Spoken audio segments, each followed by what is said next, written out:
there is on that table down there, there's a card. So if you want to just write your name or a little thank you on that card, that's nice. Just greeting from everyone. There's also an envelope. So if you want to give a donation specifically to Venerable, you can just put that in the envelope. And please do that before lunch today, because she's not so interested in Cronus. So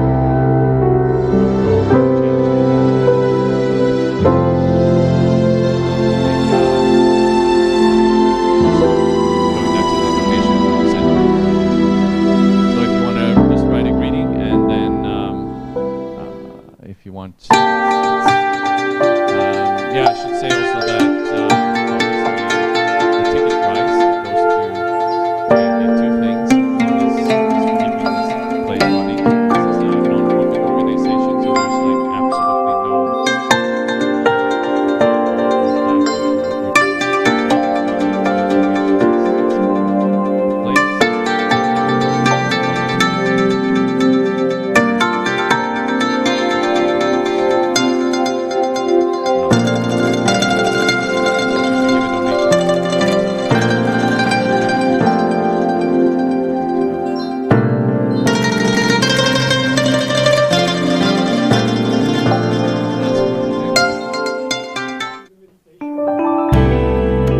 exactly. That's probably what she's going to tell us.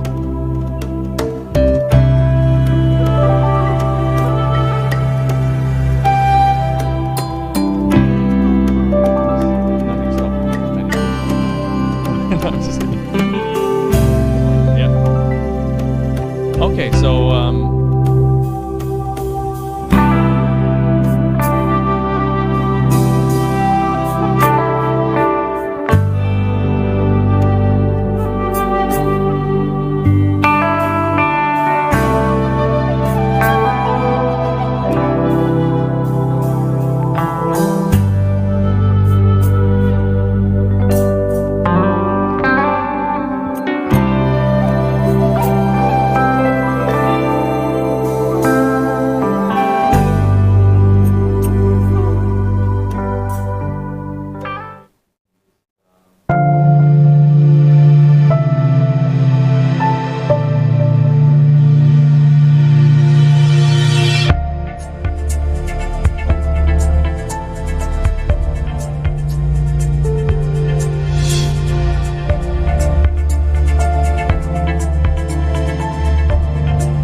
good.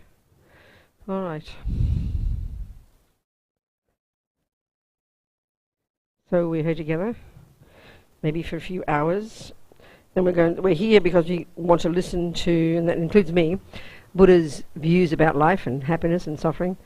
And the reason we're listening is so we can take some tools from it. That's the point. That's the one point. You know, I say if this were cooking class, and all I did was just rave on about how nice cakes are, but didn't give you a recipe, you'd be disappointed, right? So to listen to all the words I'm saying as recipes, as advice. You don't need to take the advice, but that's the way to hear it. And then if you choose, you can apply it. That's up to you. Buddha's not the boss. We are. We choose, you know. So we're going to talk about Buddhism, which is advice of how to do what? Very central, really. The essence of it for the Buddha is based on his own experiential findings that we've got this incredible potential within our mind to be less neurotic, less fearful, less depressed, less angry, less anxious, less, low self-esteem, more kind, more confident, more wise. That's the bottom line. That's the essence. That is the essence of being a Buddhist. It comes down to that. Working on your mind for your sake, and then because we live in this world together, for the sake of others. So we'll sing a little prayer in Tibetan that kind of expresses that, you know. Sangye charang soke chognamla jangcho baru dagni kyab suchi dagi chernyen gipe sonam ki drola penchir sangye drupa shog Sangye charang soke chognamla jangcho baru dagni kyab suchi dagi chernyen gipe sonam ki drola penchir sangye drupa shog Sangye charang soke chognamla jangcho baru dagni kyab suchi dagi chernyen gipe sonam ki drola penchir sangye drupa shog.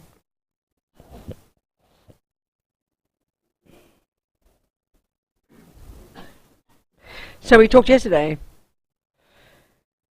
gave kind of an overview really of the approach of Buddha, the Buddhist approach to life, which is giving central power to what goes on in our mind. That's it. I mean, for the Buddha, in the big picture point of view, actually everything comes from the mind, which sounds pretty abstract to us. That's not our view of reality at all.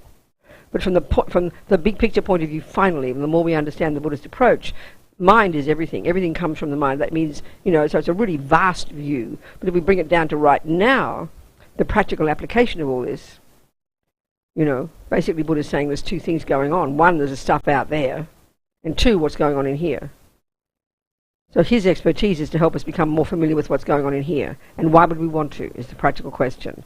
Because as far as he's concerned, what goes on in here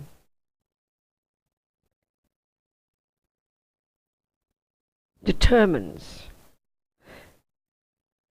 how we live with and work with and interpret what goes on out there. And that we have the power to be in control of our minds and lives by working with our mind. There's a nice saying in Buddhism that if you can change something, please change it, no problem. But the real question is, what if you can't? And much of the time we can see, because we give so much power to what goes on out there, as if that's the main cause of everything. If everything's nice out there, we think that's why we're happy, and everything's horrible, that's why we suffer. So we're like these victims, basically, is what Buddha's saying, effectively, of the outside world. We're complete victims of the outside world. And then we try to manipulate the outside world to make it what we think should be. We can do that sometimes, but things change, Whereas he says it's far more skillful to work here and reconfigure what goes on in here, which is what interprets the outside world. That's the source of happiness.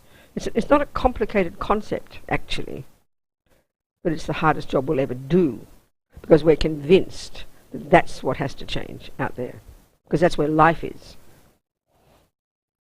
And I'm somehow this innocent victim that got plonked on this planet by our parents or a creator or somebody else. And they didn't consult me, did they? Suddenly I'm made and I'm here, having to deal with it all. So the Buddha's, his view is different. But the essence of it, day to day, is this: we have to develop this more and more skillful familiarity with what goes on in our mind, in our thoughts, feelings, emotions. It's like learning anything. You know, if you want to learn music, you can't just hit and miss, cross your fingers and put your hands on the piano and hope for the best. You learn the theories, you learn the principles, you learn the principles, and then you practice. Well, it's exactly the same here, and this is surprising to us because we don't think of spiritual like that. But the precision and clarity and depth of analysis that we know we need to make to become a decent musician, to make a decent cake, to grow a flower, is exactly what the Buddha demands we use and can use to grow this mind. We can mould our mind into any shape we like. That's as Lama Zopa says. This is where the workshop is, as Lama Zopa says. Be our own therapist, as Lama Yeshe says. This is being a Buddhist. If you strip away all the cliched ideas we have of a Buddhist, you know, like me wearing my 14th century robes with a bald head and, you know, and walking around being mindful and all those things, the cliched ideas we have. Religion, you know, all that stuff. Get it down to the essence. That's this job, being your own therapist. So, okay, like we talked yesterday, and using the Buddhist way of seeing the mind, and his view is very distinct, very precise, very unique, quite different from our usual materialist view. His expertise is not the brain. The Buddha's expertise is what goes on in the consciousness, what the thoughts and feelings themselves, the cognitive process itself, not the physical. So our job is to become familiar with these thousands upon thousands upon thousands of thoughts that just seem to be there continuously without any volition all the time. And the Buddha's approach is we've got this potential long term to get unbelievably effortless control over what goes on inside our head. And that's a big surprise to us. I think in our culture, in our models of the mind, we take as a given that what's in here is naturally chaotic, like the stream of consciousness, you know. I mean, they even make literature about it.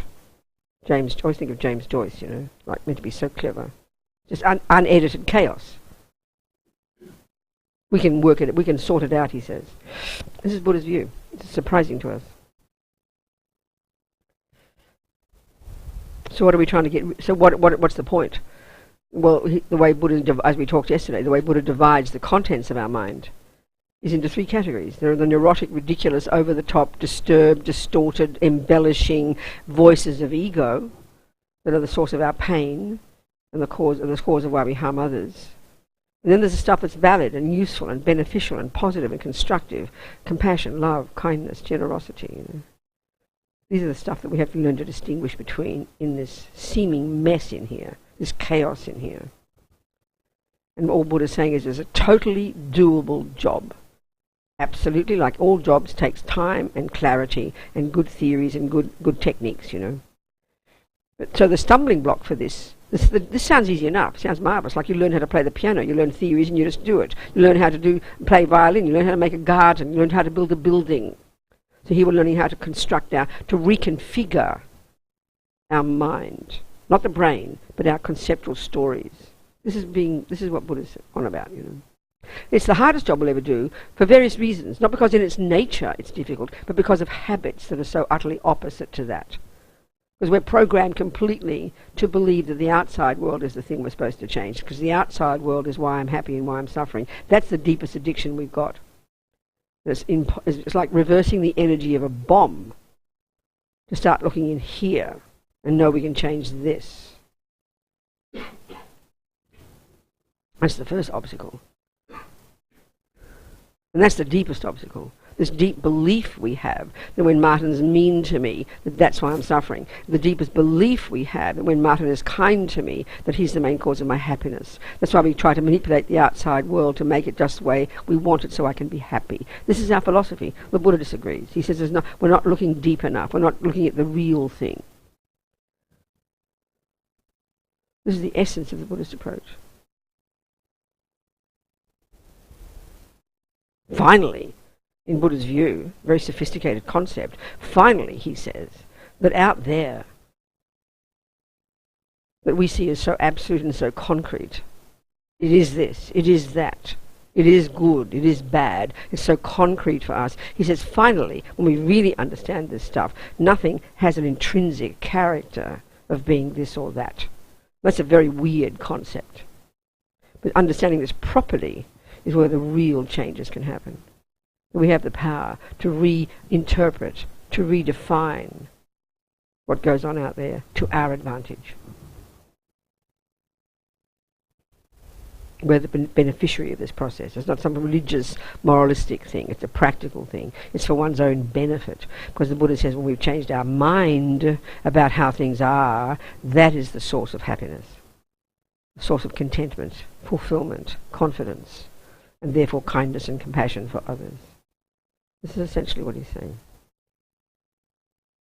So like we talked yesterday also briefly, we can look at the whole packaging of all the Buddha's teachings as the basis of one's practice if you committed to the whole path. It's presented in stages, incremental, progressive, gradual stages, like any body of knowledge. You start at the beginning at junior school, you get better, you go to high school, you get better, you go to university, you go to postgraduate, then you graduate. Same here, like the education system, as His Holiness the Dalai Lama said. And again, that surprises us that spiritual teachings is like that. But the Tibetan way of packaging Buddha's teachings is like that. Very helpful when we understand it.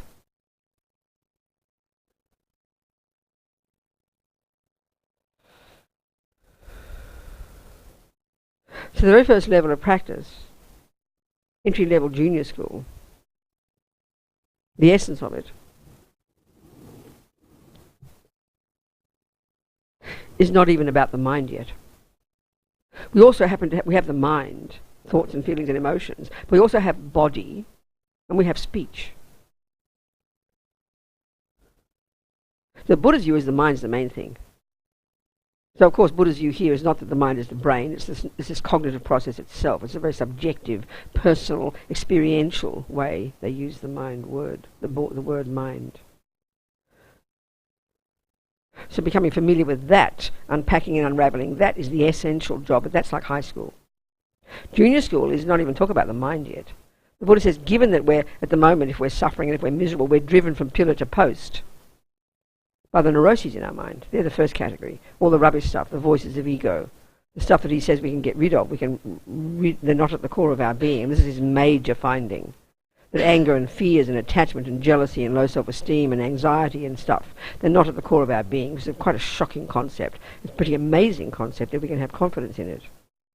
That we can learn to work with this stuff and lessen it and eventually long-term get rid of it, like we're talking, So before we begin to do the unpacking and unravelling of this, we've got to first control the servants of our mind, our body and our speech.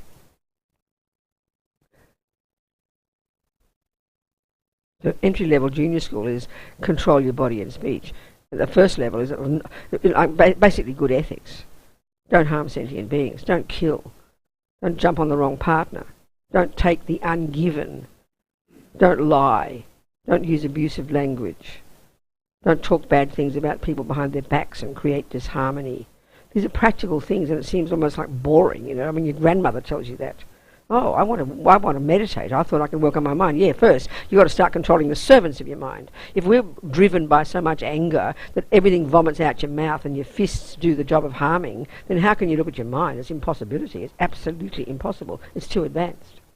So we have to harness the energy with discipline of our body and speech, not in a punitive, repressive way, which is how we think it, but in a practical way for one's own benefit. And this already is a profound level of practice.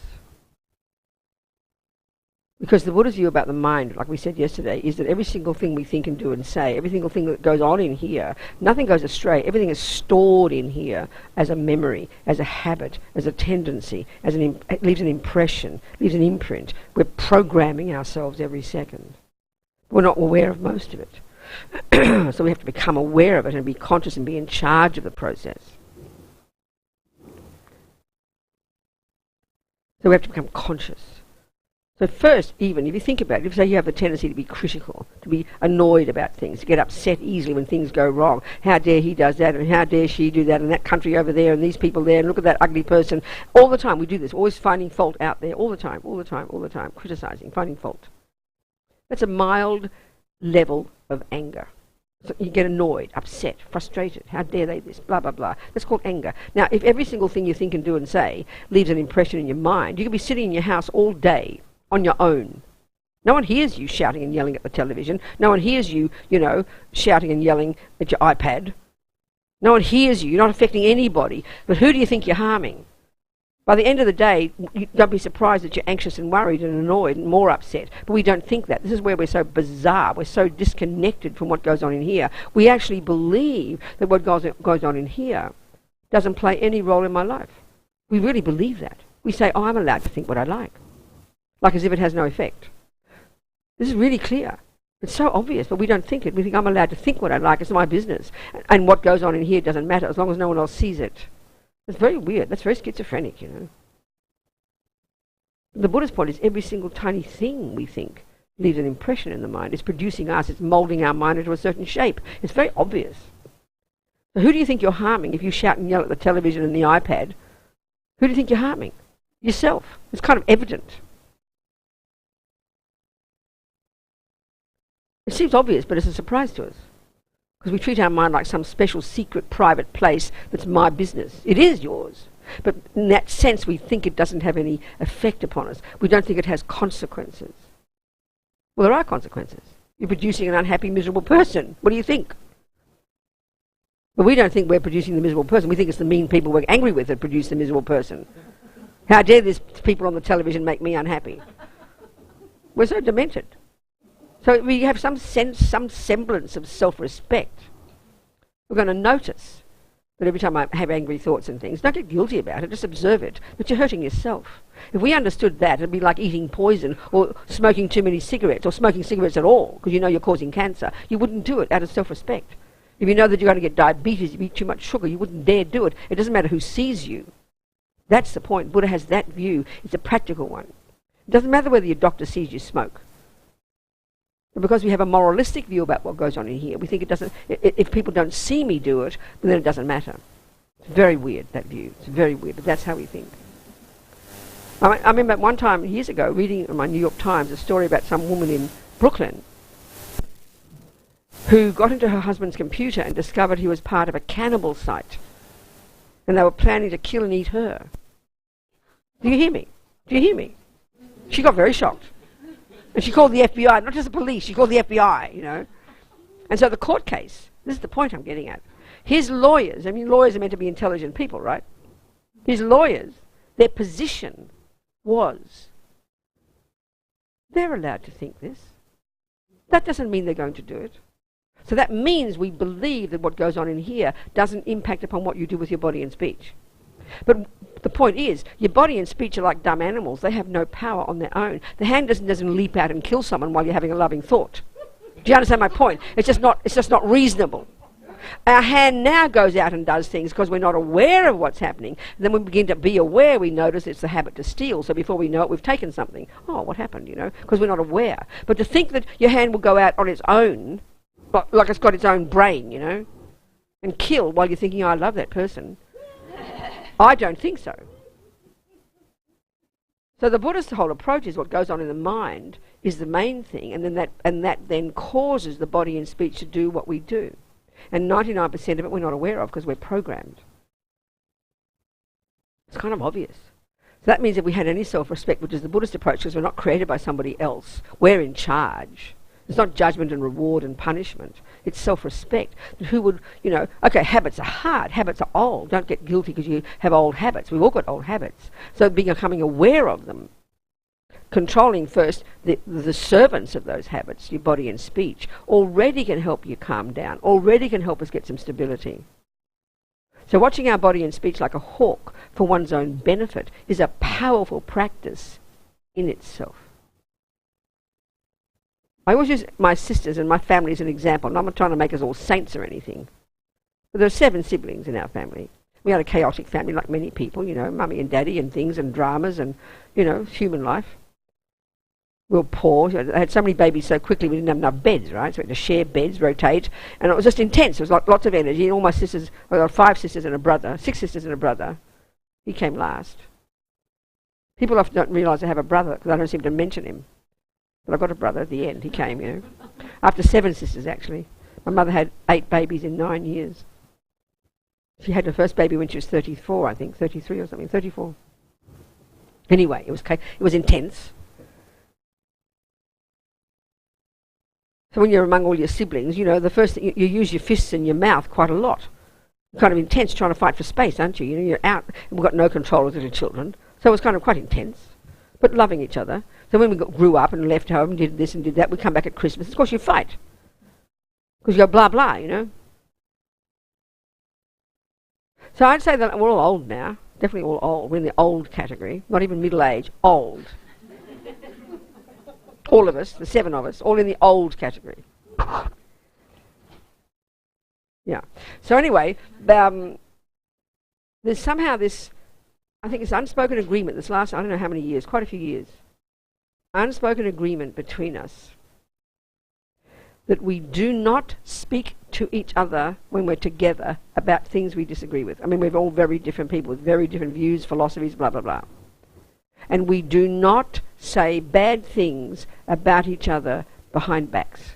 This is something you all do in groups. We all do it. We can't help it. You go home, you tell your husband what happened at work. This colleague said that, she said this. You tell her this sister, that sister said that. You say, I mean, this is the source of so much pain and disharmony, you know, because we all believe everything we're told. So now, I mean, you know, we give each other respect, we give each other space, we even rejoice in each other's good qualities. So there's a sweetness, there's a harmony and a sweetness between us, because we're not, you understand my point? It's something very simple. No one's discussing looking at their mind. We're controlling our speech. Most of us don't go around killing and raping many people. It's our speech. We humans, you know. So controlling our speech, it sounds so strange to talk that way. It's kind of powerful. Because as soon as the words are out the mouth, you can't take it back, can you? And eventually there's only so much you can say before you break it, you know, before you break the relationship. And part of our problem, I think, in our culture, because we're not familiar with what's going on in here, and we don't have techniques to become familiar on our own, we have to go to a therapist to be a sounding board. And I'm not criticizing, but this is the only method we have. We don't have psychological techniques to help us become more familiar here. We're now learning more meditation. We're getting that from Asia, from India. These are geniuses, you know. But our method in the world, because we don't know what's going on in here, is to speak it out and use a person like a therapist to be a sounding board so we can hear our own thoughts. So that's our method. We call it sharing. Sounds very nice. It can be very wicked. We think sharing means I'm going to tell you every damn thing I think about you and you're going to listen. That's too heavy. It's so way too heavy, you know.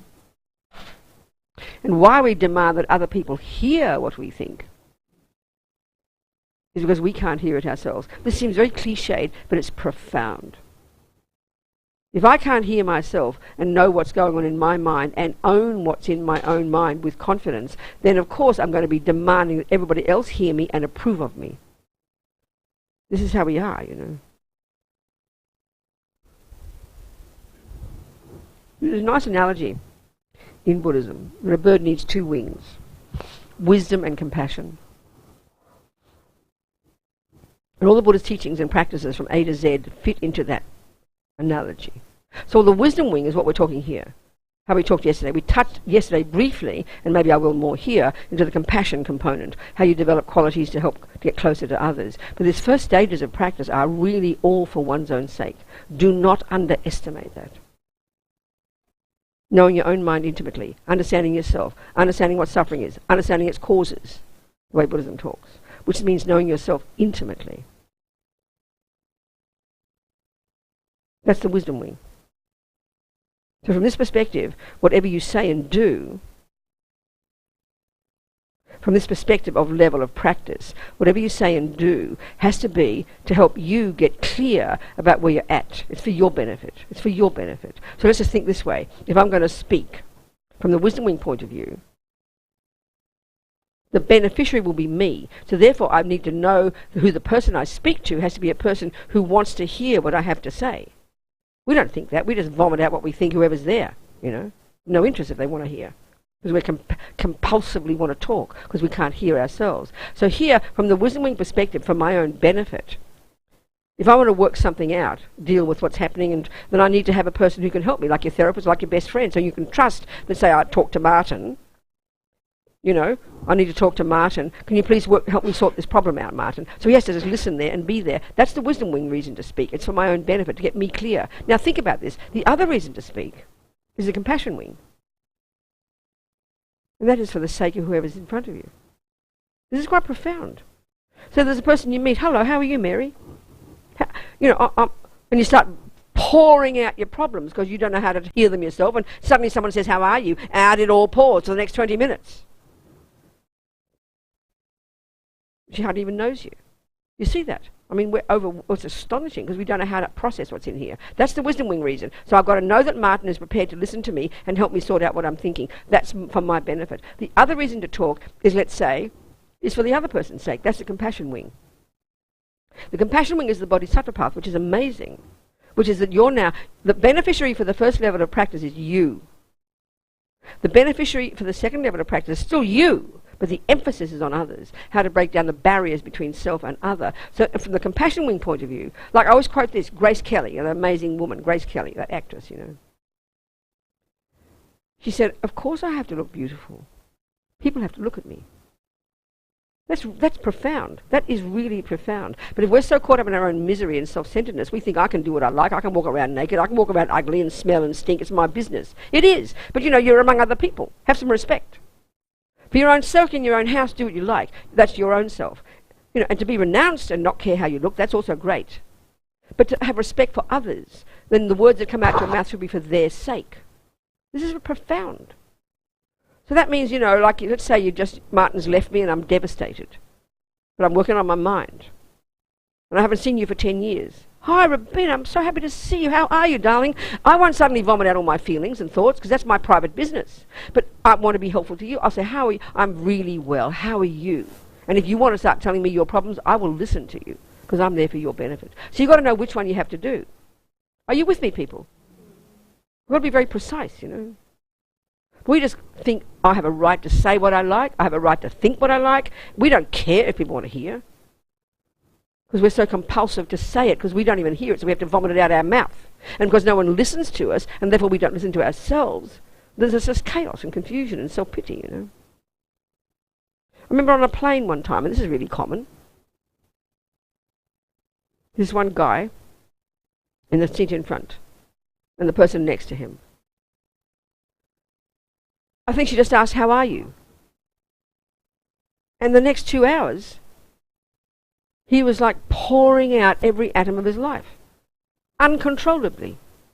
Unstoppably. Think about what that means, you know. And this is like we talked yesterday, which is very interesting. The deepest level of attachment we have.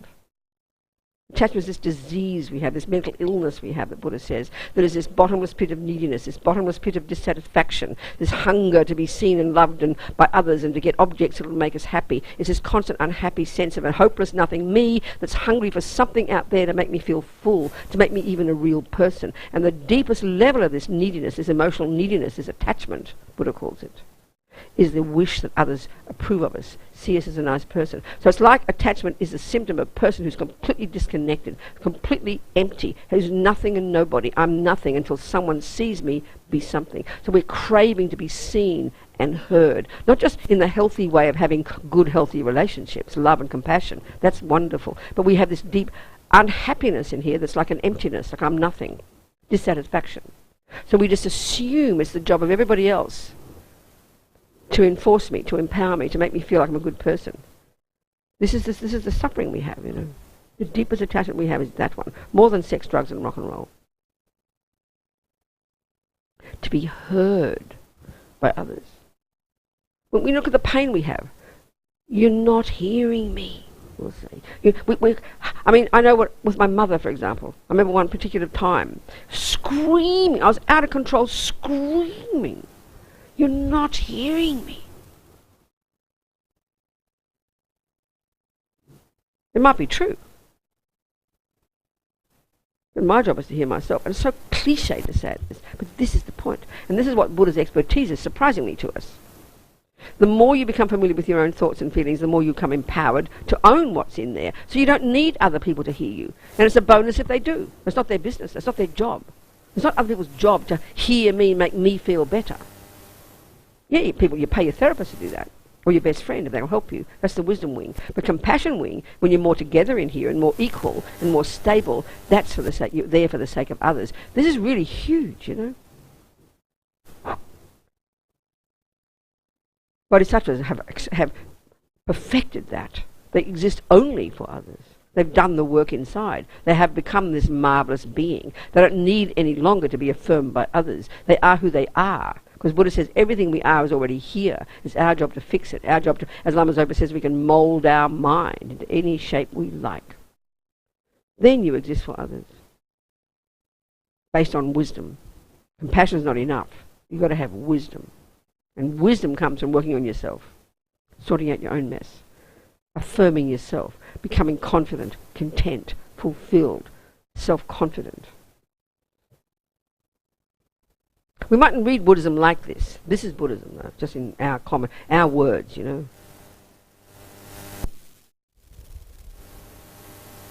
So compassion wing is more advanced.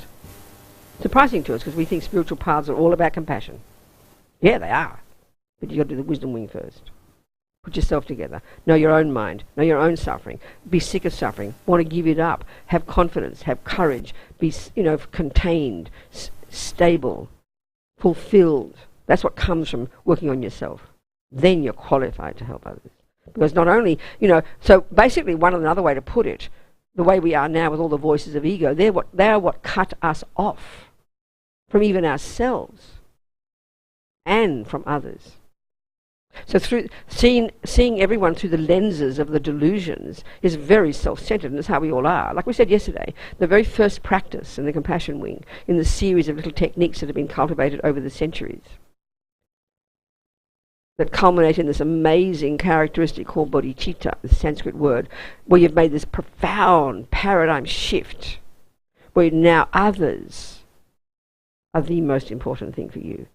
That's a highly realized thing to get to, based on the wisdom wing. And that comes from enormous compassion and love and all the other qualities. So there's a series of techniques that culminate in that bodhicitta, and the first of those is this one called equanimity, like I mentioned. So as we know, when we study the high school, we looked at the Buddhist model of the mind, as we talked yesterday. Buddha talks about in the first category of the states of mind, the neuroses, the voices of ego. He has identified internally 84,000 distinct different neurotic states of mind. But like I said, luckily he narrows it down to 3. The 3 poisons, as he calls them. Or as we'd like to say in English, there's a common phrase, very nice, the 3 toxic emotions. And there's this hierarchical relationship between them, like we talked. The deepest, most primordial one, known as ego grasping. Then that gives rise to this massive emotional hunger called attachment, this dissatisfaction that causes us to be emotionally hungry, always something missing, then trying to find it out there, and then exaggerating and distorting its value and importance, and then manipulating to get it, and then possessing it as mine, and all the expectations. All of it lies, all of it causing only more disappointment, more suffering, that then brings aversion, the third of these 3. And then all the other rubbish comes from that. So this is the 3 main poisons, the 3 toxic emotions. So that's in relation to ourselves and all the objects of the world. Now here in the compassion wing, we look at the objects of those 3 toxic emotions. And we see in terms of sentient beings. And there's only 3 categories. All sentient beings, seen through the lenses of these 3 toxic emotions, are called friend, the object of attachment, enemy, the object of aversion, and then stranger, the object of one aspect of this ego grasping, which is indifference and uncaring. So the whole world is seen through those lenses. Every sentient being is the same, and we do not question them. There are those people who do what my attachment want, whom I happen to adore and have compassion for. They're called friends, our beloveds. Then we have those who do what I don't want, who harm me or whatever. And so they're the people who don't do what my attachment wants, so we can call them enemies for the sake of a label. Whom we don't have love for, whom we don't have compassion for, whom, if we're not careful, we want to harm even, or even want to suffer. Look at the world. And then there's 99.999% of the universe whom we do not care about, one way or the other, and they're called strangers. And why? Because they've neither harmed nor helped me. That's the ego. That's the logic of ego. And Buddha says this is really pretty faulty, excuse me. I mean, we should be embarrassed. It's a very self-centered way to see the world. I like you because you do what I want. And I don't like you because you don't do what I want. And I don't care about you because you do neither.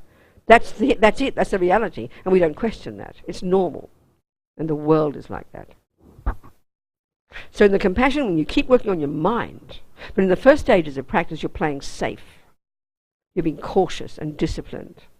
You're controlling your body. You're controlling your speech so you don't harm others, so you don't cause yourself harm. Because everything you think and do and say leaves seeds in the mind, remember, that ripen in the future as your experiences. We create ourselves, Buddha says. So for your sake, you watch yourself like a hawk. You watch your body, speech and mind like a hawk to protect yourself. So this is the process that you use to steady yourself, to sustain yourself, to stabilize yourself, to become less neurotic, less up and down, more wise, more content, more fulfilled. You're the beneficiary. Everybody else, as Lama Zopa says, you're the beneficiary of not killing and not lying and not stealing. But the rats and roaches will have a party because you leave them in peace.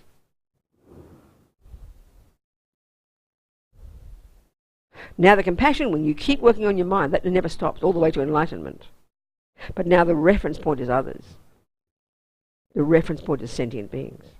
So you continue lessening the delusions, and what you're trying to do now is break down the barriers that ego has created that just separate us from others. Because the more attachment, more anger, more pride, more jealousy, more low self-esteem, more depression you have, the more isolated you are.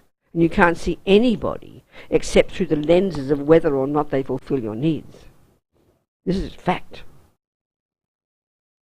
Now we're seeing that process. We're becoming more content. We're becoming less neurotic. And now we can practice the compassion wing, where we continue to lessen those same delusions, but now in reference to others. And this very first level of practice, which is itself again profound, this practice, they call it, of equanimity. This is a general English word. It's described in different ways. In the wisdom wing, you develop equanimity within yourself. Equanimity between what's going on. You're more balanced, more stable, less up and down, less bipolar, basically. I mean that sincerely. Now equanimity here is described in the Mahayana path as, there's several ways they use it, but here, equanimity is in relation to sentient beings. So what we're trying to cultivate in this contemplation, these meditations, these analyses, where we use wisdom to argue with ego's misconceptions. We're trying to establish, and as we talk, think it. In front of you, visualize. Imagine in front of you, right now, imagine. To the left, your beloved, your latest beloved, whom you adore, whom you're attached to, and who indeed does fulfill your needs, whom you adore. Then in front of you, in the middle now, eyeball to eyeball, the person you don't like, who upsets you, irritates you, annoys you, who's really harmed you, depending. The more harm they've done, the better, if you can do it. The boyfriend who's left you, who cheated on you, the person who harmed you, who fired you, or the person who just annoys you, the person you can't stand at work, for example. We've all got these people. Why have we all got these? Because we've all got attachment. We've labelled that person enemy, although we mightn't use that word. It means the object of aversion. Put that person right there in front of you as we talk. To the right in front of you, a stranger. So maybe that's a person in this room whom you've never seen before, who you had no contact with. There's no history with them, but you can see their face enough to put them there. So naturally, for a stranger, we have no feeling. You're sort of this vague glob of people, who are strangers, distant to you, distant. Like I mentioned the story yesterday. I looked in my iPad again, my New York Times, and that heading that said 350 people die in a ferry accident in Tasmania. Well, I'm Australian. They're my people. They're in the friend category from this perspective. I leapt at it. Wow, no. Then I saw that it said Tanzania. So I thought, it's okay. Because they're strangers. So I noticed, and I read the story and tried to have compassion. Natural. We all do like that. So put a stranger to the right in front of you. So equanimity would be just using, when you do this in meditation form or with some concentration, because it goes deeper, you do some logical analysis, basically, using wisdom within you, intelligence and common sense to argue with these misconceptions that we normally take as a given. So we should look at, we step out of this, we get ourselves out of the equation. We see these three people. There, three. Friend, enemy, stranger. And think about it. There's no fourth category on this planet.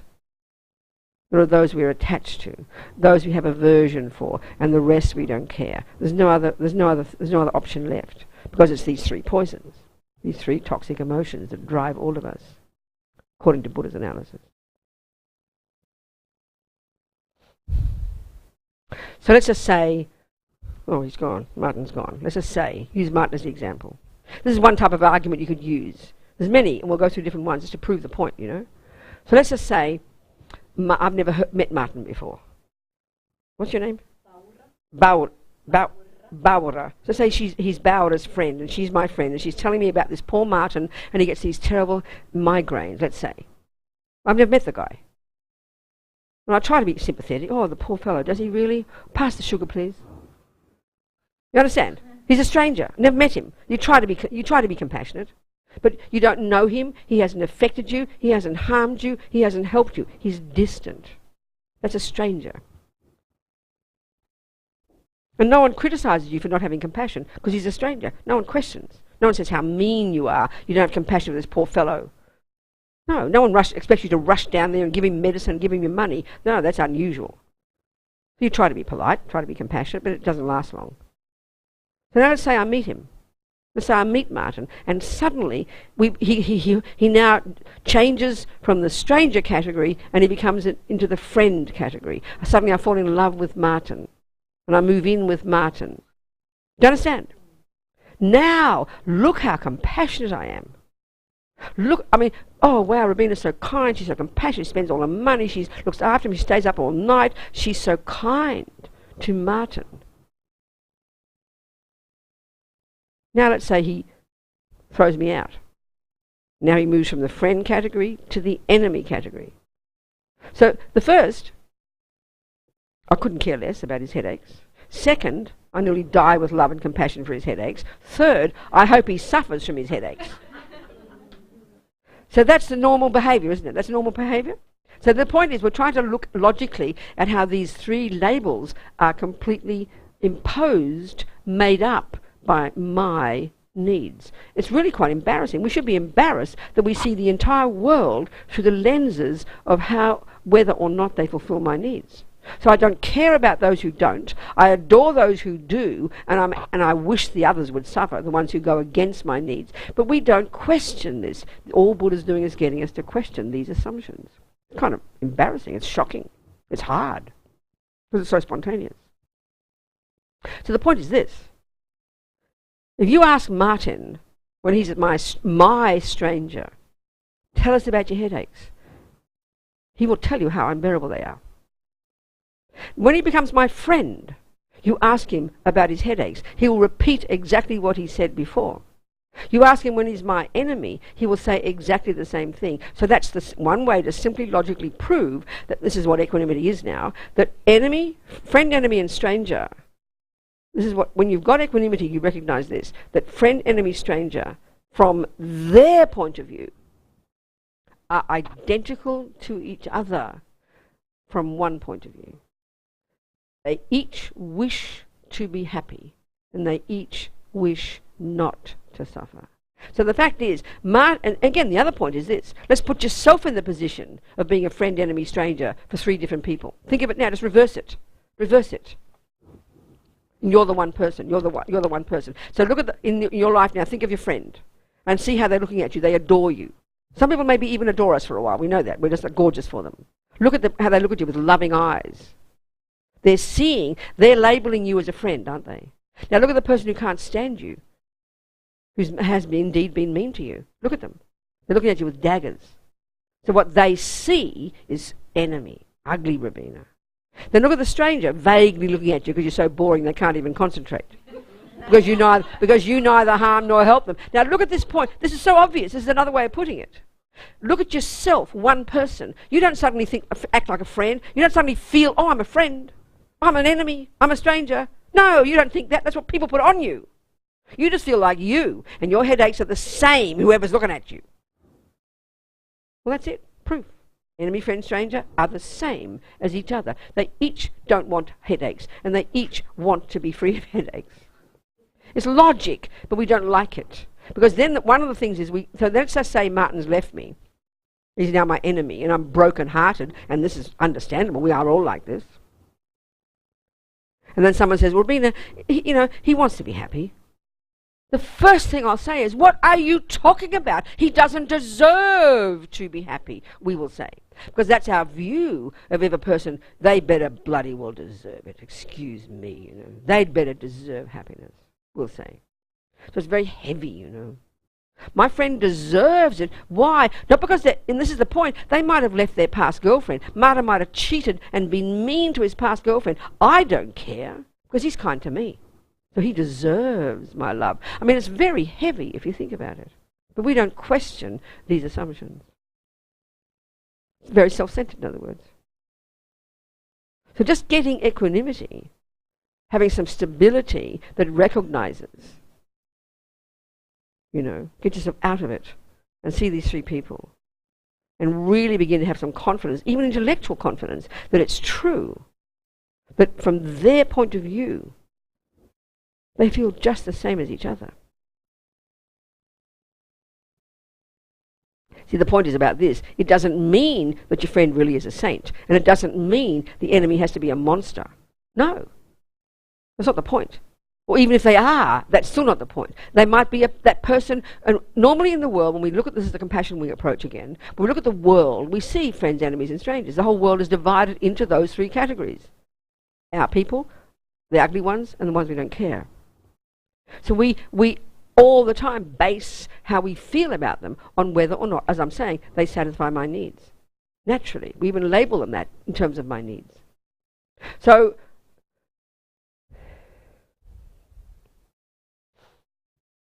that means they have to deserve, they've got to qualify. Before I think they're kind, they've got to qualify. And that means they've got to be kind to me.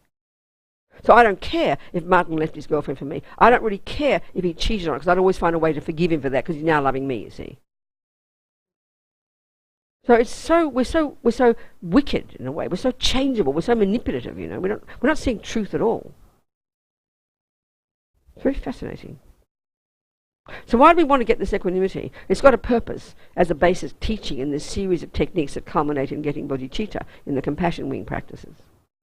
Because right now, you see, what Buddha's saying is we've got the capacity to love and have compassion for everybody equally.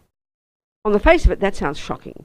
And we don't know how to get there, but this is the method to get there. You start with changing fundamentally the logic that we use for why I want other people to be happy. And that's the meaning of love. May you be happy. I'm happy when you're happy. That's how you define love in Buddhism. And then I want to have compassion for everybody. What's compassion? You see their suffering and it is unbearable. So we've got to really be clear what happiness means and what suffering means. And you learn that in high school. Like we said yesterday, you learn the Four Noble Truths. The 3 levels of suffering. We touched on 2 of them. So right now, the way we normally are with our attachment, aversion and ignorance, we have compassion, we do have compassion, we do have love, bucket loads of it. Certainly for our beloveds, and even many of us, we see the world and we have compassion. We can see that, even the strangers. We see it, we can identify. We see the animals suffer, we see the chickens suffer, we see this poor group over there suffer, we see the children suffer. We do have compassion. But first of all, remember, that's just for the first kind of suffering. If we go back to high school, we learn the Four Noble Truths, and we look at the first of the 4, when Buddha states that there is suffering, and he identifies 3 levels. The first level, like I said, the suffering of pain. That's the one we all agree with. When bad things happen. So that, and then we look at the world, now we go to the compassion wing, and we look at the world, we see that lots of people have the bad things happen. Now they're the only ones we have compassion for. Not just our friends, but we're even able to have compassion for strangers. Maybe not enemies, that's quite hard for us. But we are able to have compassion for strangers, but they have to be innocent strangers. They've got to be the recipient of somebody else's harm. And the degree that we now have compassion for the innocent victim is the degree to which we get angry at the person who causes it. So the compassion we tend to have now concludes in anger, to blame who did it to them. As we know from Talking Buddha's ones, it's a very different analysis.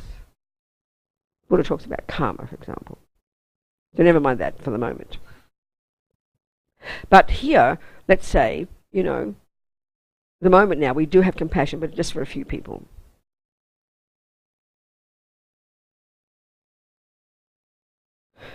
So if we see a person who's been harmed by somebody else, we initially have compassion. But when we hear that they're a pedophile, that'll be hard for us to have compassion still. Ha ha ha, they deserve it, you know. So you've got to be worthy. Someone out there's got to be worthy of your compassion. They've got to be innocent. They've got to be clean. Then I'm prepared to have compassion for them. It's very heavy, really. That's how we are, though. So bad people do not deserve my compassion. They deserve what they get, normally speaking. So here, Buddha's shifting hugely by understanding the Four Noble Truths, we understand his different view of what suffering is. So we go to the second kind of suffering, as we discussed yesterday, and he calls it the suffering of change. But broadly, what he's referring to is the subtler level of suffering, which is caused by all the neuroses in our mind, attachment in particular. There's a suffering of being harmed by others, that's clear. The second level is the suffering that's caused by your own mind, your own delusions, your own neuroses, your own misconceptions. That's a subtler one. But when we get that one for ourself in the wisdom wing, you suffer because your mind's up and down, you suffer because you get angry, you suffer because you have attachment. That's a particular one. When you know that for you, now your compassion will broaden immediately and include ordinary people who seem to be even happy. No one's harming them, but they're harming themselves. This is like the compassion of the mother. Everybody else can't stand that junky kid, you know. She vomits in the soup and steals things. People can't stand her. But the mother has such compassion because she knows her daughter is harming herself. That's the subtler level of compassion. For the people who, out of ignorance are being attached and manipulative, and jealous and depressed and suffering. That's the source of that suffering, the second one. Then you have compassion for those people. The people in the rich houses, the beautiful ones who are adored by everybody, but have got depression and anxiety and fears. We get that. That's a source of suffering. So that you expand now your compassion, not just for the innocent victims, but to almost everybody on the planet. And that would include the pedophiles, and the monsters, and the harmers, and the rapists.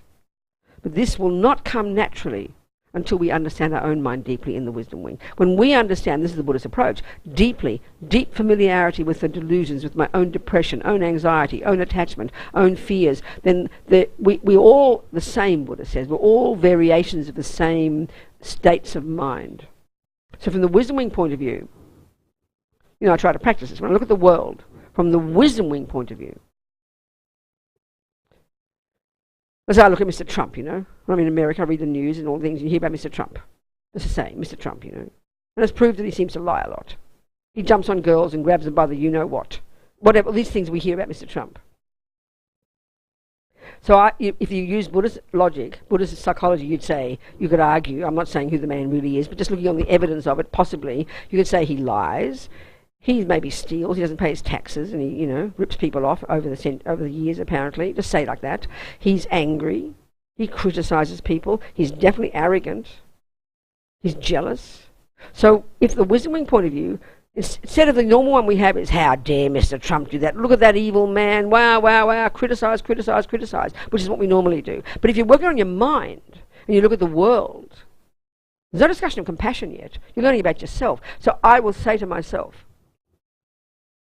two things when I read about Mr. Trump. For example, or anybody on the planet, in the papers, in the news, in the iPad, this and that. I read all the different news and things, and papers and stuff, right? I will say to myself two things.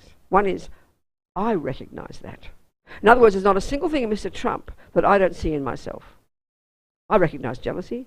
I recognise attachment. I recognise anger. They mightn't be as severe as Mr. Trump's, possibly. You don't know. But they're still the same problems. They're the same delusions. Because Buddha says we've all got the same problems. But maybe a question of degree. So I recognise that, I say to myself. And then second, I say, thank you for showing me how not to be. Then you learn from everything on the planet. Instead of this hubris we have, look at these evil people out there, how dare they do this, which is the common one we all do. Then you learn from every single thing you see. So you might have a colleague at work whom you could say looks jealous and angry and neurotic. Recognise it. Don't judge them too much, but you recognise that aspect and go, thank you for showing me my own very mind. I've got those things, and if they upset you, it's because you've got those things. If you didn't have those things, they would not upset you. That's a fact. So that's a powerful way to apply the wisdom wing. It's for your benefit. You see the outside world and you go, wow, I've got that one, I've got this one, look at that one. And then you recognize that then you know that's what's causing you suffering. And that's why the wisdom wing is like compassion for yourself. You recognize that's what's causing you suffering. And now you can deduce Mr. Trump is suffering. He doesn't think he's suffering. That's not the issue here. And this is the logic. You can't fault this logic, but it's very hard to hear it. That why I suffer, which is what we get from the wisdom wing, is because of my neediness, my anger, my fears, my depression, my jealousy. And guess why I cause other people to suffer? For the same reason. They are the source of my pain, and they are the source of why I do anything to harm others. In other words, if I didn't have attachment and anger and jealousy, depression, one, I wouldn't suffer, and two, it would be impossible to harm anybody. So the logic is, when I look at the pedophile or the terrorist or the rapist, they are causing unbelievable harm to themselves. They also happen to harm others. But for us to say, oh, he's a rapist and he's harming himself, we, in our kind of blame mode, we think that gets him off the hook. That's why in our psychology, we look at what his mummy did to us. And if we discover that his mummy raped him, we think, oh, that's why he rapes. So that sort of means, that gives us a reason, ego's reason to get off the hook. Therefore, it's not my fault, we'll say. That's not the issue here. Buddha says we're all suffering. And to that degree that we suffer is the degree we harm others. When you realize that, then you can have compassion for the pedophile. But compassion for us is like a sentimental thing. And you've got to be for innocent victims. This is very, very different here. Compassion is recognizing, based on your own recognition of your own mind, that, my God, look at that person. Look at the harm they're doing. And of course, you've got the bigger picture in Buddhism, which is the karmic one, that you're creating yourself from life to life. That even more a basis of compassion. In 2003, when I was in America, based there, running the prison project, Richard Gere invited His Holiness the Dalai Lama to New York, and he decided to invite a bunch of ex-prisoners, 20 former prisoners, Americans, black ones, white, male, female, Puerto Ricans, Mexicans, whatever, all of whom had done some kind of meditation or spiritual practice in prison. And it was a very and some people like me were invited who work with people in prison. So it was a very moving day. They met His Holiness. They all talked about their suffering and their dramas. It was a wonderful day. And he also invited 2 young Tibetan nuns who'd been imprisoned in Tibet and tortured and sexually abused. A couple of years or something. I don't know the details. I forget. They were young women.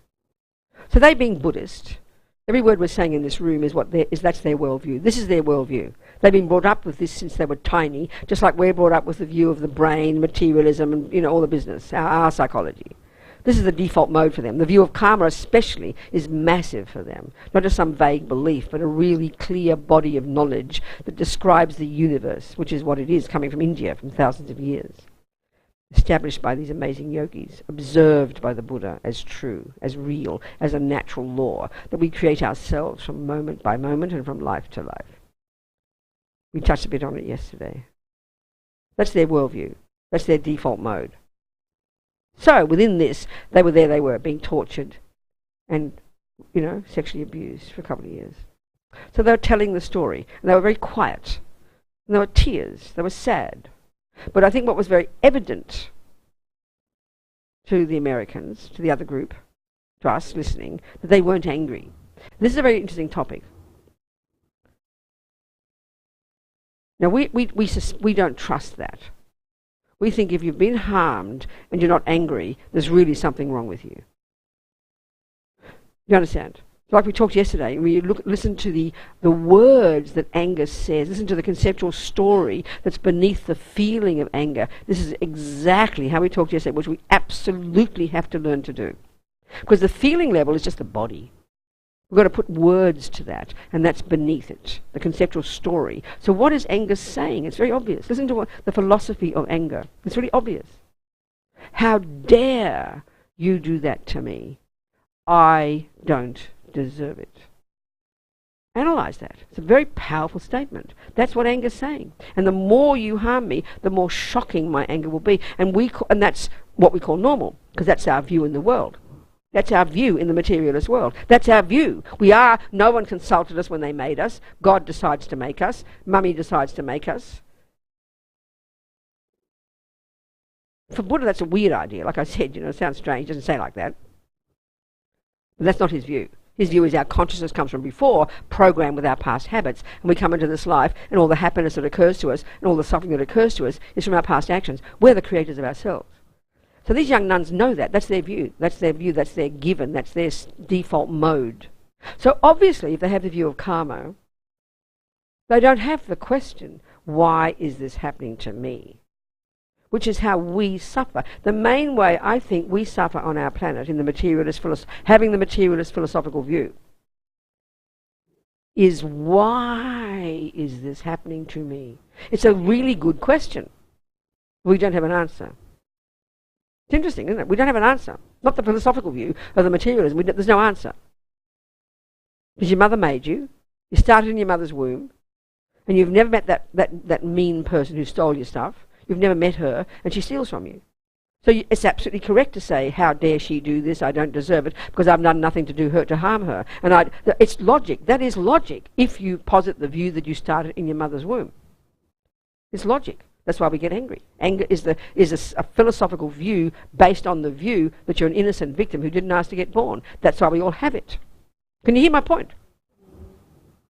So these young women don't have that view.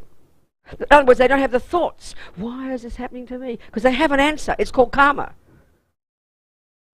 Now, it's the same if you're a Christian, a devoted Christian or a devoted Muslim, and I'm praising this. I remember one of the Malaysian airlines crashed a few years ago. Air Asia, I think. I forget. But most of the passengers were, from Malaysia, and they were Muslim. And so one couple, one mummy and daddy, their daughter had been killed in the accident. So they were asked, how do you feel about the death of your daughter? They were peaceful. And one of them said, we are content. She belongs to God, and he has taken her back. I think that is completely profound. I would never criticize that. That's a profound, that means they really seriously take their views seriously, not just, lip service. They really do have faith in a creator who made them, who is the boss, who runs the show, who punishes and who rewards, and they give that power and they are content within that. I find that sublime. I have great respect. That's unbelievable. At least there's an answer. And what's the consequence? They're peaceful. But the materialist philosophical view, I'm not being mean or anything, or fundamentalist, we don't have any answer to these things, so we all go crazy. We go mad, we have anger, we have rage, we have blame. Look at us. So these young women don't have a creative view. They don't have the materialist view. They have the karmic view. So they have an answer too to why things happen. It's just their philosophical view. Due to past causes, we experience suffering. Due to past causes, we experience happiness. We're our own creator, as His Holiness said. That's their view. It's in them. So that's how they worked with their experiences. So that they never said the words to themselves, therefore never experienced the anger, saying, how dare this happen to us? Torture, torture, pull your hair out. No. So anger is a part of the philosophy, and that's the samsaric philosophy, and we all have it. And it's based on attachment. An assumption I should only get the good things, an assumption I should never get the bad things. They're false assumptions, Buddha says. This is intense stuff. We've got to work on it. So this is what life practice is. So those young women, and at the end, this is my point now, not only were they kind of, not only had they managed to work with their own mind, deal with this intense suffering without going crazy, they also had compassion. And so one of them said, and of course, we had compassion for our torturers because we knew we must have harmed them in the past, and because we know they will suffer in the future. This is the view of karma. So that's the basis, not of anger. The opposite is the basis of compassion. Of course that's intense. It takes time to process that. If we've never heard the word karma before, if we've never used it or thought about it, and no one says we have to. I'm just giving the picture, And all of it's working on your mind, changing your assumptions, looking at yourself, going deep, unpacking, unraveling, deconstructing all your assumptions. That's what being a practitioner in Buddhism is about. Because like I said yesterday, all these feelings and emotions we have, which involve our body, are the tip of the iceberg. are just the physical expression of what's happening deeper down in our mind, which we have to delve deep into based on single point of concentration and based on understanding this model so we can use it to interpret what is going on in here. This is being a Buddhist.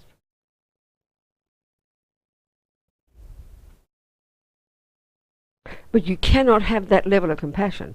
Impossible until you have it for yourself first, which is the wisdom wing. They don't call it compassion for yourself. We get that point. They call it renunciation, which sounds a bit forbidding. But it means you've recognized your suffering, and now you know the causes of it, and you're up to here. You're sick of suffering, so you change. That's the basis of your own change, your own work, and now it's the basis of your ability to help others, because you see that everybody is in the same boat. We are all driven by our crazy delusions, all driven by our past karma, all suffering, and running around looking for the causes out there when they're right here, in our own power to change. Then of course you have compassion for every single one, without exception. So the starting point is equanimity. The logic of love and compassion now is, I will have it for those who do what I want. The logic of this love and compassion is because everybody wants it. That's the point. That's the basis of wanting. That's the basis of developing love and compassion for everybody, because everybody wants to be happy. Everybody wants to not suffer. That's the logic here, not self-centered logic. And that expands it, and that's why that's the foundation teaching. And then from there we can begin to grow and expand through these stages of practice that culminate in bodhicitta. Are we communicating here? Do you have any questions about all this before we continue? Oh, I didn't drink my tea and it's now gone cold. How disappointing. Doesn't matter. Any questions? Yes, darling. When you speak about... Go on. My wonder is... Do you hear me? Oh. Because this, in my mind, when I listen to, I hear in my mind, but this or that. What do you mean? Sorry. If I'm not angry, what am I then? You know, we're always saying black. Go on. Black or white, day or night. But they're true. Black and white and day and night are true. Where's the point? Yes, because if I'm not angry, am I then sad? Or do you understand? I don't know I hear your words, but what's your question? Get it to a question. Yes. What's your question? That'll help. How can I work with that? But work with what? I don't understand the problem. Thanks, Tori. So speak it out a bit, what you're saying, because I don't quite get the point. I don't know if you can call it a dualism. It's too complicated. Don't okay. use those words. Speak simply. Yes. What's the question? When I hear this, we talk about the nuns that have this big compassion for their rapers. Yeah, so the question is, what's the question there? Yeah. Are they then not seeing the consequences of their abuse? What do you mean their consequences? What consequences? That they should be punished. Who? The rapists. But they don't think that way. Exactly, but I think that way. But I know that. That's my problem. So what's your question? Is that because of I fall to this. Darling, I think you're not clear about your question. Why don't you leave it for a bit and think it through? Yes, thank you. And then get it clear later. Yes. Thank you. Someone else. Yes. Go over here. Esther, go. Oh, okay, whoever. Go. Oh, there we go. Go. I had my question in the pocket about grief. In your pocket, good. Out it comes. What's your question? And I think it's related, it's about grief, and I think... Grief? Yes, because... So first of all, before you go further, please define grief. Grief, it's the process of releasing something. Oh, it sounds way too complicated for me. Keep it more simple. It's a state of mind, okay? And what does a state of mind feel? What does it say? What is it? Keep it simple as much as you can. Yeah, because the thought is about the importance I experience. I need you to please cry. Give me a definition of grief. To cry. Angry people cry. Jealous people cry. That's not enough definition. Okay. What is grief? Grief is letting go of No, that's pain. too complicated. That is not a state of mind. What does grief feel? When would give it? Maybe it's better to get you to be clear. In what situation would you experience grief? That's the question. And for you to say it, what's the situation that would occur that would trigger grief in you? It could be realizing that I harmed someone, or Darling, this is really, you're too complicated here. It's way too complicated. So you harm somebody, then that's not called grief, for God's sake. That's called compassion. You have regret that you harmed them, and you have compassion for them. That's a really nice quality. Yeah, but, But that's one thing, darling. So what's this grief you're talking? Usually, okay, I'll try and lead you to it. Usually people use grief when their husband leaves them, when their mother dies, and their beloved dies, and they have grief. Yeah. So that's, if you mean that one. So let me give you an answer from the Buddhist perspective. There's no term like that in Buddhist psychology, but I would say what we call grief is a mixture of several things. Crucial one, if it's painful, it's called, the main cause of it, the main component in grief is attachment. Because if I'm attached, and that's fine, we're all like that. If I've got my beloved child, whom I utterly adore, have love and compassion for, but obviously whom I'm attached to. So the attachment is the source, because you can't bear to lose the object. That's what attachment is. You can't bear to lose the object. So when the person dies, then it's the unbearableness of the suffering of attachment, losing the object. And then also because you're close to them, which is the close karmic connection. And third, because you've got love and compassion, and you remember their beautiful qualities. So it's a mixture of things. But if it's painful, that's not because of love and compassion. That's not because of karmic connection. What do you mean? Please stop. Suffering. Suffering. Suffering. Suffering is coming from ego and attachment. If you did not have attachment, therefore you would not have anger, you would not have jealousy, you would not have depression, you would not have despair. This is hard for us to hear. That's if you're a highly realized being. You'd be radiant and blissful. You would have infinite compassion, infinite love. Please listen. Stop. And then you'd be like His Holiness, who when he talks about his mummy who died, he'd be in tears because he remembers her good qualities, but he doesn't suffer. We find this hard to accept in our culture. We even think of compassion as suffering because you're in tears, but suffering comes from attachment and anger and the neuroses. But that's why I think like grief is such a beautiful process of like coming from attachment to actually compassion. I think that whatever you like. If that's your if that's your definition, sweetheart. If you have pain and are really narrow-minded and then you cry, I think many of us and me have experienced the letting go of the pain. You've got your own very clear view. That's kind of my definition. So you've got your own wonderful, crystal clear view. I'm very happy for you. Yeah. Next question, please. You don't have a question. You just want to tell me what you think, and I'm very happy to hear it. No, Go I for wanted it. to hear the Buddhist point of view. I tried to, but you know, I tried to tell you, but you say no, but this and therefore that. That's okay. You don't need to hear the Buddhist view, but I'm trying to define it for you. Yeah, Enough. I wanted to be clear. Thank you. No, Thank you. That's fine, but keep working on it. You're wonderful. Next question. I mean, I'm not really a policeman, but you know. Go on, someone else. Yeah, go. I'll go. Hi. I would love to have the Buddhist view on... What, darling? I would love to have the Buddhist view on a situation I constantly find myself in. Yes. Which is connected to wanting to feel compassion for others, but also like learning to distinguish what is... Because I feel guilty whenever I find myself not like feeding into other people's attachments. I'm losing. Do you know what I mean? No, I don't. Give me a simple scenario. Best scenario. I'm giving freely of my love and compassion to other people, and then... But be more precise, please. It's just too general. Be specific. Like a friend. Okay, let's say a friend. And so you have a friend, yeah, and you're listening to what they say, and you're empathizing with their suffering, and you want them to be happy. That's called love and compassion. Great. Yeah. Then? And then, like when I feel like it's expected of me, you know, like it is expected of me to give more. This person? Yeah. So this person's sitting there thinking, what's your name?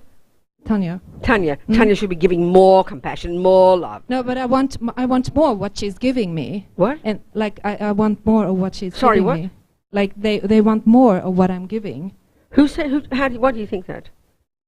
Because I I heard that I disappoint them. Like what do you mean? You disappoint them? When did you know for not giving more so of what I'm really, giving? Tanya, we've got to analyse this. So there's a friend you're talking to. Yeah. And this person is then says later, or you hear that they're disappointed in you. Yeah, I heard from friends. Another person. Yeah. So tell me, okay, now we're getting down to it. We're talking one particular person here, are we? So you felt that from your side you were loving and kind to this person. But this person you heard from someone else that they'd criticised you and said you disappointed them as a friend. Okay, because okay. I don't, yeah. Okay. So then you and wanted... it's connected also to me being like becoming less attached to like having that type of relationships where it's built on attachment. Okay, so now, good. Now you've given us a scenario. Yeah. What can you tell us the question then? That'll help. What's the question? What's the question? I guess it's connected to, is it like the feelings of guilt I feel whenever I say no to someone? No, you're being too general. Keep to this situation. So what's your question out of this? You thought you were being kind. You thought you were being loving. You thought you were listening and being empathetic to this person. You gave them as much as you could. Do you accept that? And you thought you did your best. Is that true? Yeah. Is that true? Yeah. And this person has told someone else that they're disappointed in you, that you're not showing enough love and compassion. So okay, I hear that. Yeah. So what's your question? What's your question about that? When you say the question, we'll get the answer. Yeah, I guess it's connected to my feelings of guilt. So what's your question? Say it as a question. What's your question? It's really important. I'm not being silly. What's your question? You're making statements. Ask a question. What's your question?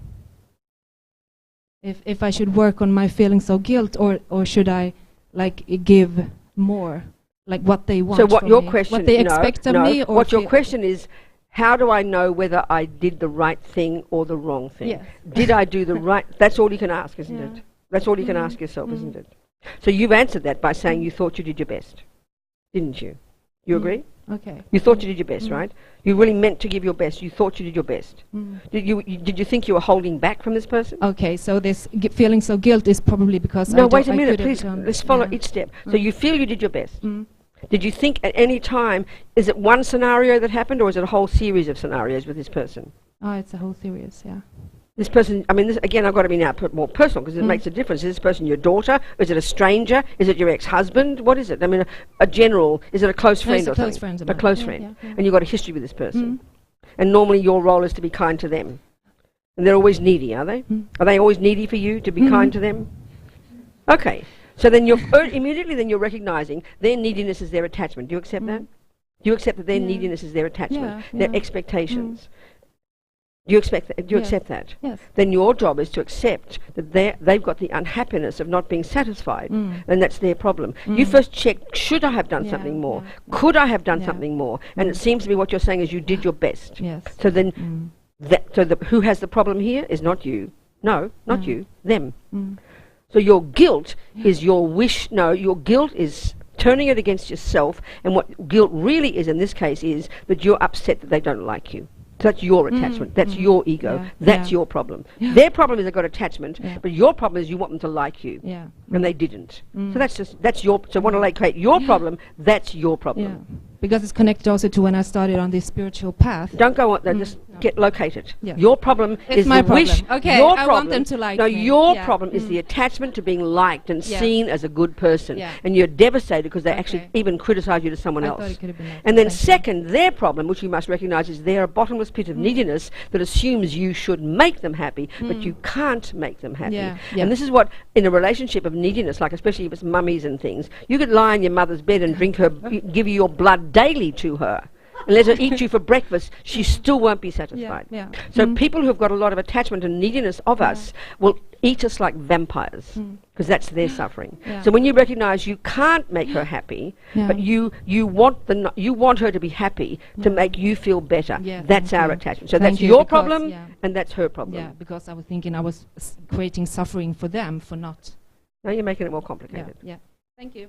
Do you hear me? Yes, I hear you. Because guilt is self-pity. Guilt is self-pity. And it's over-exaggerating your role in making her happy. It's not your job to make her happy. And this is where, when we try to help people, what we want is for them to change and to be the happy person we think they are. Then we feel, oh, aren't I good? I made them happy. And if they're not happy, we feel we failed. Nothing to do with it. Nothing to do with it. The fact that, like, say, your mother always needs you, always thinks you don't come on time, always thinks you don't ring them enough, even though you ring them every day, you don't love me. We know people like that. But it's very hard. Their massive expectation, they will never be satisfied. But we always hope, next time I do something, that'll work this time. Don't expect it to work. That's your job. Give what you can and let them sit with their own pain. This is really, really hard because we are frantic to be liked. We are frantic to get the other person's approval. In other words, you want her to be happy to make you feel good. Yeah. And that's how we are. Do you understand, people? Yeah. It's very scary. You clear now? Yeah. Good, darling. Next one. Question. Yeah. Yes. Yeah. Going by your example with the nuns, say that I was in a position, I feel compassion for both the attackers and the nuns, and I am in a position to stop it. Yes. But I am not a Buddha, I cannot see their karma. That's right. To what extent, if I want to follow the Buddha's teaching, yes, to what extent can I intervene? Yeah. Intervene, okay. This is a perfect question. Because intervening is called compassion, really, isn't it? Intervening is called compassion, isn't it? I mean, you wouldn't want to intervene to harm. The only reason you want to intervene is to help people. So we call that intervention. That's to help, isn't it? Nothing wrong with intervening. But if you want to help somebody, if a person says they're sick and you want to help, that's compassion, right? That's fantastic. But what do you need to help you to actually help them? What's necessary? That's called wisdom. So if you're not a doctor, you can't just rush in and give them any old pill because you mean well. That's naive, and that's how we mostly are. So you've got to have the compassion to help if you could, but you've got to have the wisdom to know that your intervention will help. So we don't have much wisdom. So that's why the Lama Yeshe story is such a powerful example. Do you understand? He had the wisdom to see the karma of that boy. That's really powerful wisdom. So he was able to make a decision on that basis to do something that looked like it was harming the boy, but actually it was helping. That's long-term wisdom. Well, even if you're a parent, you've got a kid, and they, you know, and they don't do what Daddy says, and so you have to say, "I've told you this 4 times. Go to your room." They think, "Oh, Daddy's angry with me." No, Daddy's not. He's using compassion for the child's sake and wisdom to know what's best for them, even though it looks like it's angry. That's a baby example of wisdom and compassion together. So if you could intervene, and you see a person kicking a dog on the street, don't go, "Oh, well, it might be the best thing for them to get kicked." It might be, but you don't have that wisdom, so you can't. You do your best with what wisdom you've got to help the situation for both their sake, for both their sake.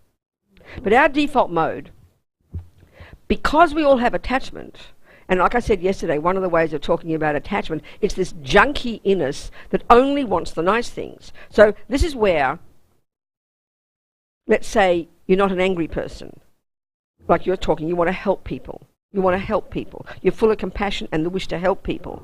So, but also you've got attachment. So if you're trying to help those two people, your attachment in a way is having a panic attack and can't stand to see this drama.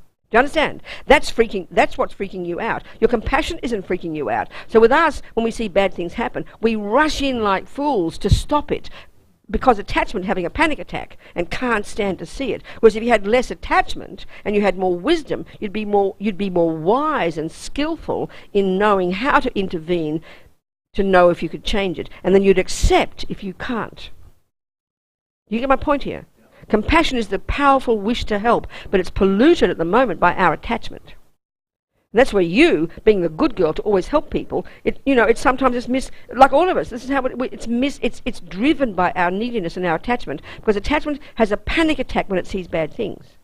Really, we can't stand seeing suffering. We can't stand seeing bad things happen, so we'll rush in to make it all go away and make it nice. Do you understand my point? So if you can intervene and you've got any wisdom at all, of course, please intervene. I mean, if you see me about to be run over by a car, I'd like you to intervene. Not, "Well, it might be best for Robina to get run over by a car." Thank you very much. That's not your call here. Help me, please, if you can. Do you understand?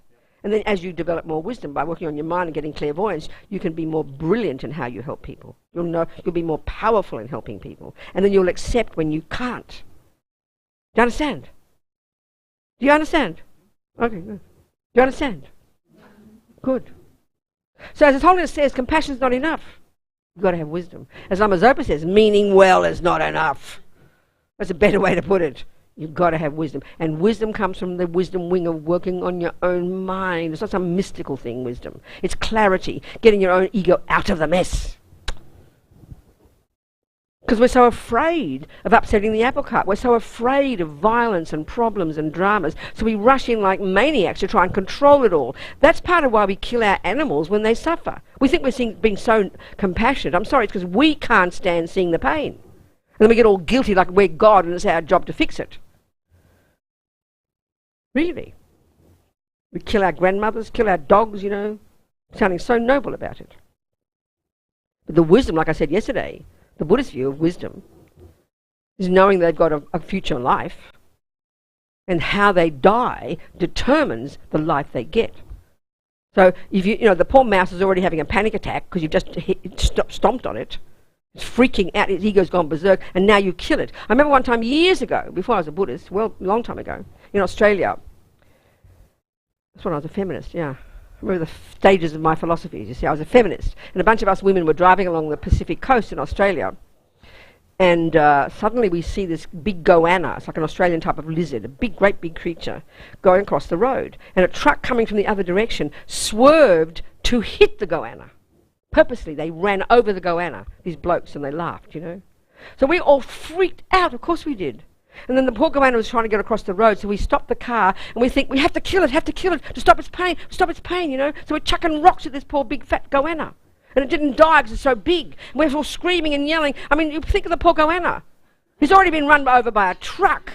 And these maniac women are chucking rocks at it. It doesn't think we're being compassionate. You think it's a poor mind, what it's experiencing. And it still didn't die. We just made it worse. Because we panicked. Do you understand? The poor goanna. We meant well, but what good do we do to the poor thing, you know? And then we get all guilty because there it is, it's lying there sick, and because we're not brave enough to pick it up and take it to the doctor, we're not brave enough to bring it home and take care of it, so we just want to get rid of it, so we kill it. Oh, phew, now the problem's over, you know. I mean, I know it's not quite like that, but get my point. Because attachment only wants everything to be lovely. And it's a honey-covered razor blade, and it's so subtle until we're highly advanced, we're going to have this attachment. Because the basic way of saying attachment is it's a junkie for only the nice things. It can't cope with problems. And that's why it's so hard to recognize it when we're being good people, when we're being kind. Do you understand? Mummy's helper. Like I joke and I say it's easy to see when a person like me is attached. When I don't get what I want, I shout and yell. But when another one of my sisters didn't get what she wanted, she tried to placate everything and be a peacemaker. You understand? But both coming from the same reason. She wants everything to be nice. I want everything to be nice as well, but I shout and yell, and she would be pacifier. Same problem. Okay, mine was worse because I hurt people.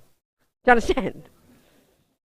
So it's really subtle to see this one. And that's why when you give up more attachment, you can sometimes look like you're indifferent. Because you know you're not trying to stick your nose in to make everything nice. Attachment is a busybody. It sticks its nose in everybody's business to make it nice. It's so wicked, it's so manipulative, so really wicked, you know, attachment. It's so sneaky. So when there's less attachment, there's less fear, there's less aversion, you're more wise, you realise these things are happening. No matter what you do, you can't stop it. You have compassion for both of them, but it doesn't freak you out. That's the real point. When you get more compassion, you get more courage to never give up. The more suffering you see, this is the Bodhisattva approach, the more suffering you see, the more it gives you determination to never give up. Rather, it just makes us crazy. We want to put our head in the sand or kill everybody. Do you understand? And you've got to have wisdom first, stability in your mind. So the more suffering you see, the more it gives you the courage to never give up, wanting to be enlightened so you can help everybody. It gives you courage. This is the courage of the Bodhisattva. And you accept if you can't change it. Because you can't make everything perfect. We're not God. And that's attachment, thinks it's God, you know, run around making everything perfect. Yeah. Oh, time for tea, yeah. Okay, time for tea. Please enjoy it. Thank you. 15 minutes, 20 minutes, whatever.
Okay, let's keep going about how to work on our mind from the compassion wing perspective, which is all the time implying success to some degree or other on the wisdom wing, because compassion wing is university. And we keep remembering this, it really gives it more power, rather than just, oh, I've got to be a nice person, and not understanding all the components of it. So, okay, this equanimity is the first. There's different little kind of traditions of practices that have been put together over the centuries in the lineages of the great masters right back to India, you know. So this particular tradition, this particular one, is a series of 11 techniques. The first is equanimity, and it culminates in bodhicitta, the 11th. And there's this series of little techniques that each comes from the next, which expands the mind more, which keeps going, broader, until eventually we get to bodhicitta.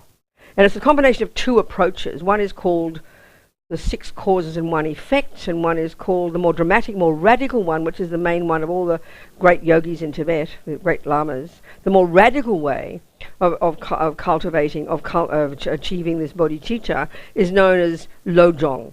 There's a whole genre of teachings and practices, and it's a much more dramatic, more radical way of getting compassion in the sense that it involves teachings such as exchanging yourself for others. It's the essence of it is learning to literally make this paradigm shift of exchanging self for others. It includes practices called transforming problems into happiness, all this different stuff. So it's this more dramatic approach.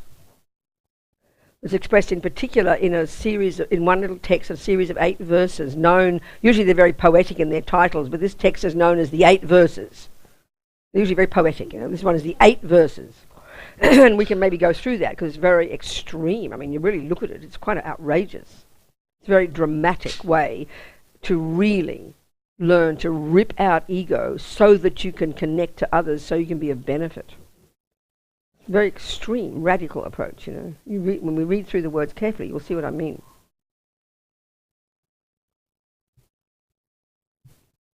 So the next little technique, coming from this first one, you now go to the next little one, because what we're trying to, the basis of this technique, remember, we're aiming to have love and compassion for all sentient beings, all friends, enemies and strangers, equally.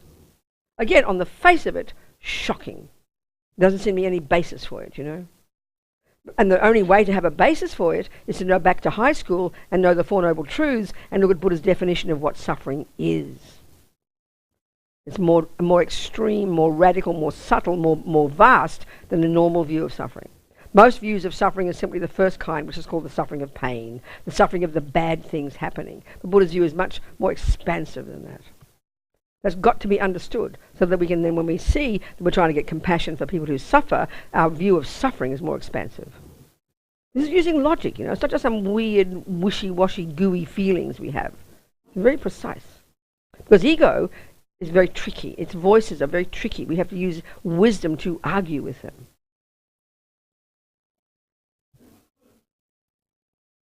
The next step it leads to is hilarious. You need your calculator for this one. And it goes like this. All sentient beings have been our mum. You think, I beg your pardon, what's that got to do with the price of fish? Well, the logic here is, given Buddha's view that there are trillions of sentient beings pervading the universe in countless realms of existence, given that they're all beginningless and endless continuities of consciousness, which is, you know, a pretty crazy idea for us, given their logic, therefore logically we bumped into each other countless lives. So you could say, you could deduce logically they've all been our mother. Remember presenting this to a mathematician, he thought it was a load of rubbish.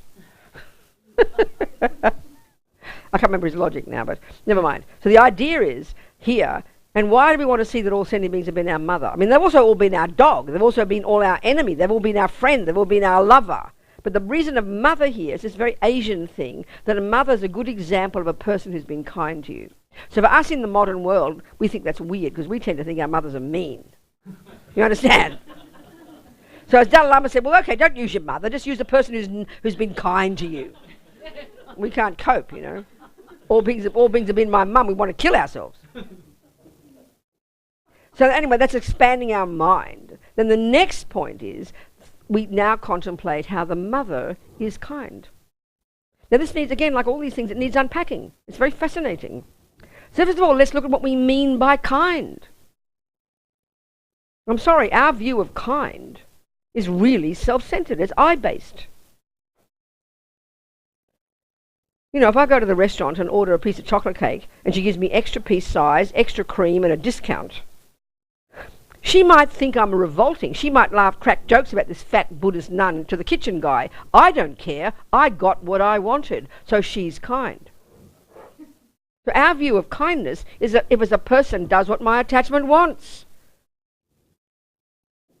So I could be married to a person who's mean to his last 3 wives. I don't care. Because he's kind to me.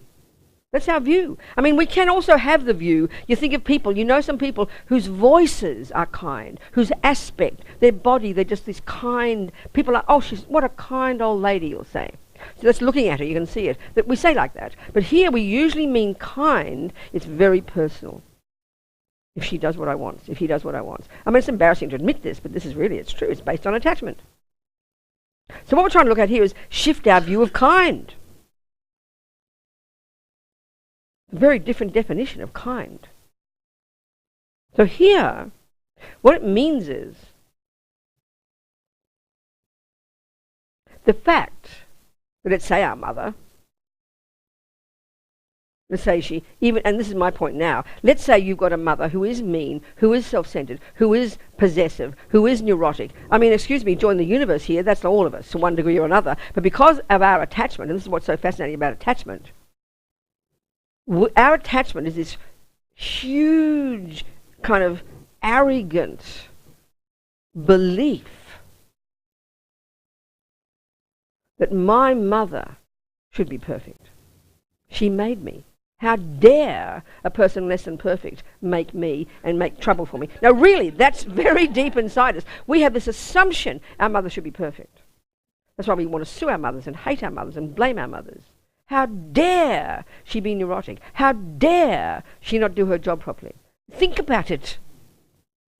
Now, of course, from a materialist point of view, that's reasonable because, you know, it's true. Your mother should... Whereas it's kind of ironic, isn't it? The one job we can do without any training is be a mother.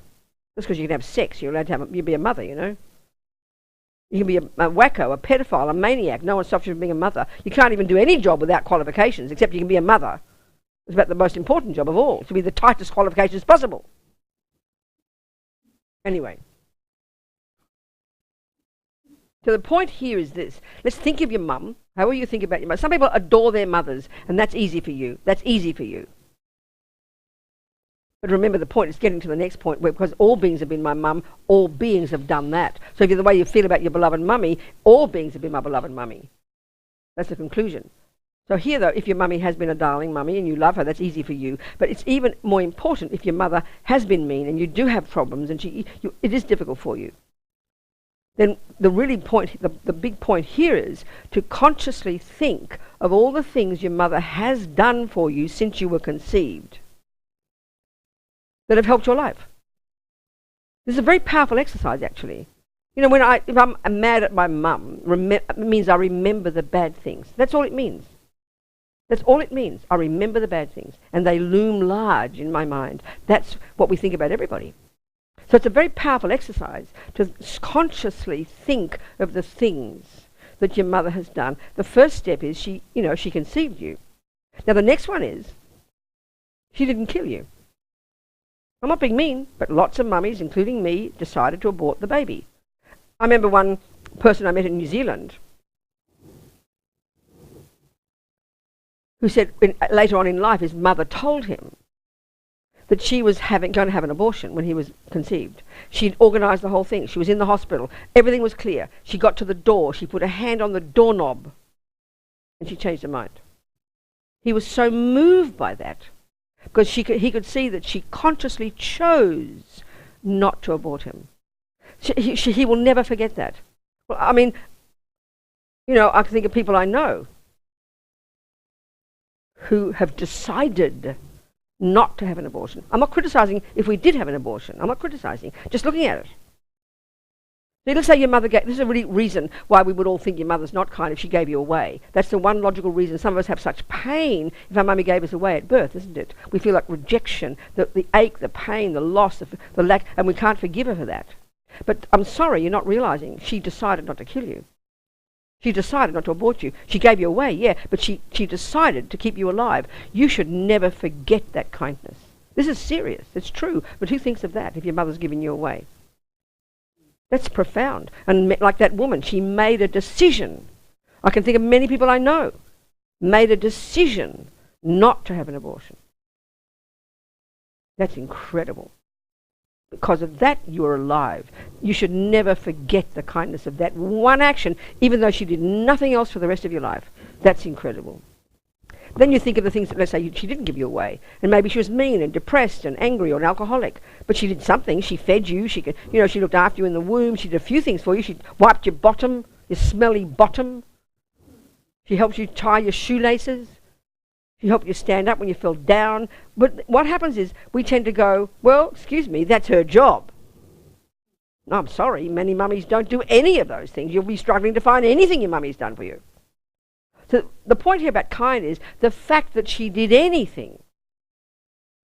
And in a way, the more neurotic your mother, the more you should be grateful, because it was that much harder for her to do anything kind.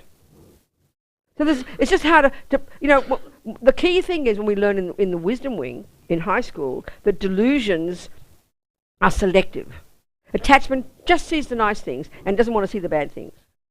So then anger just sees the bad things and doesn't want to go see the good things. They're both embellishments. So here we're using logic to see that they're extreme. So having anger for your mother is only because you remember the bad things. So by remembering the good things, you will paint a new picture of your mother. So guess what will change?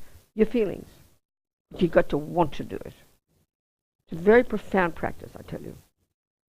And the kind here is the fact that she did it at all. It goes for everybody. But it's a problem. Let's say you have a father who's abused you sexually. He's called a pedophile in the world, isn't he? It's an incredibly powerful action to do, to think of the good things your father did for you. But it's too shocking in the world. No, he's a pedophile. He's evil. From his tip of his head to his toenails, he's evil. It's just not true. It's just not true. It's just not true. That's what anger does. So it's powerful to think humbly of the good things, and that'll paint a new picture of that person in your mind. But we have to want to do it and see the benefit. And then, of course, the logic here is if all sentient beings have been your mother, then they've all been kind to you. And then you think of when they were the dog and the bird, and they gave you life for you, and the lion, they've been your mother, I mean, this is how they think. And they have this saying in Tibetan, mother sentient beings. They say when you really accomplish this realization, everyone you see, you spontaneously think, oh, mother, You remember their kindness. It's kind of powerful. So this is the number 3 technique in the 11, the kindness of the mother. But it's like 3A. Then 3B is said to be even more profound, and this is more shocking initially. And this goes, all sentient beings are kind to me. Well, clearly on the face of it, that's nonsense. So let's analyse it. What does it mean? And you'll see it's scientific fact, but we never think it. What it means is this, that from the second of our conception up to now, every single thing in our life, everything that's facilitated my life, everything, since conception till now, everything that has facilitated my life is the handiwork of sentient beings. What that means is you point to anything that you wear, that you use, your glasses, your clothing, your socks, your house, your handbag, anything which you use in your life, the food you have, the food you eat, It's the handiwork that's included the life and the death of millions and millions of sentient beings. This is where the whole view of vegetarianism and veganism kind of breaks down. And we get very fanatic, because I think we're so attached to food, we only worry if you eat it. So that's why, and I remember on Facebook one time, I always tell this story, when I was in a cheese shop in Liverpool in England, and I had a picture of me buying this kick-ass cheddar. Kick-ass, it's an American saying, kick-ass, you know. And it was called English style, kick-ass cheddar cheese. So there's vegans, the fundamentalists I mean the people who run around telling everybody else what to do. How dare a Buddhist nun eat cheese, you know, like this kind of thing. So I didn't want to be political. So I'd always wondered how many creatures die on the road when you drive cars. You're not eating them, but they die. This is a fact. But the fundamentalist vegans say, well, you sort of can't help that. That's just the way it is, you know. That's what they say, because we're so obsessed with eating. So it's the mortal sin is if you eat. But that's really not it's not the main issue. Of course, it's a vast system of it's destroying animals. There's no doubt, and it's destroying the planet. There's no argument with that. But the bigger picture is this. That the Buddha is saying the universe is full of sentient beings, and just by existing, by breathing, by walking, talking, driving, we are slaughtering and harming countless sentient beings. Not just the cute ones with tails and eyes looking like us, but on our dinner plate. No. So this, I remember looking up, Googling, and of course everyone's done, you know, you Google something and you get the answer. So this Dutch guy had done some research on how many creatures get slaughtered on the road in one car per kilometre or something per number plate, just on the number plate. I forget his analysis, but it was like trillions. Do you understand? Trillions of sentient beings. Then the vegan person said, "Oh, you mean I'm not supposed to drive a car?" Well, I refrained from saying when I did that story that vegans and vegetarians drive cars. Didn't say anything. Then I did another research, and I found this Australian scientist. I always tell this story, and on Facebook people get very mad at me. So if anybody listening now getting mad at me, I'm sorry. So I always tell the same stories. I did this scientist. He was fed up with all the fundamentalist vegans and vegetarians as well. Excuse me, just talking. And I'm not saying what I am, okay? It's my business. I think it's not anybody's business, you know. I think because we're attached to food and attached to sex, we define ourselves in terms of whether you eat a carrot or a piece of meat. It's none of anybody's business. Mind your own business, you know. And in terms of sex, whether you have boys, girls, or whatever, it's none of our business, but we love to mind everybody else's business. We define ourselves in these terms. I'm a heterosexual. We've got so many things now, so many choices. I'm a cis. Aren't I a cisgender? I'm a cisgender, aren't I? You don't even know. You must be so old. I'm not joking. I'm not being mean. So anyway, the point about this story, this guy in Victoria, my state in Australia, there was this wheat field. Well, of course they grow wheat. And who is wheat for? Well, 20% to feed the bulls that the meat eaters eat, and 80% for the holy vegetarians and vegans, right? Naturally. Now, in the off-season, when there's no wheat growing, millions and millions of cute little field mice live there. And he had photos of them. He said they sing love songs to each other. And what you have to do when you have to grow the wheat is you slaughter the lot of them, don't you? So you kill millions and millions of field mice to put the wheat in, to feed the vegetarians and the vegans. So these are facts. I'm getting to 2 points now. These are anyway the facts that we should think about. The fact that even if we're the holiest of vegans, millions and millions and millions of creatures are dying every day for the rice, for the this, for the veggies. And it's not saying you shouldn't be vegan, but just don't forget this. That's all. Just because you eat the flesh or don't isn't the main issue here. And this is a good meditation on that just by existing, sentient beings die for you, and your food depends upon them. This is a fact. You can't argue with this. It's not a question of getting off the hook and it's not my fault. That's not the issue here. This is help us get compassion.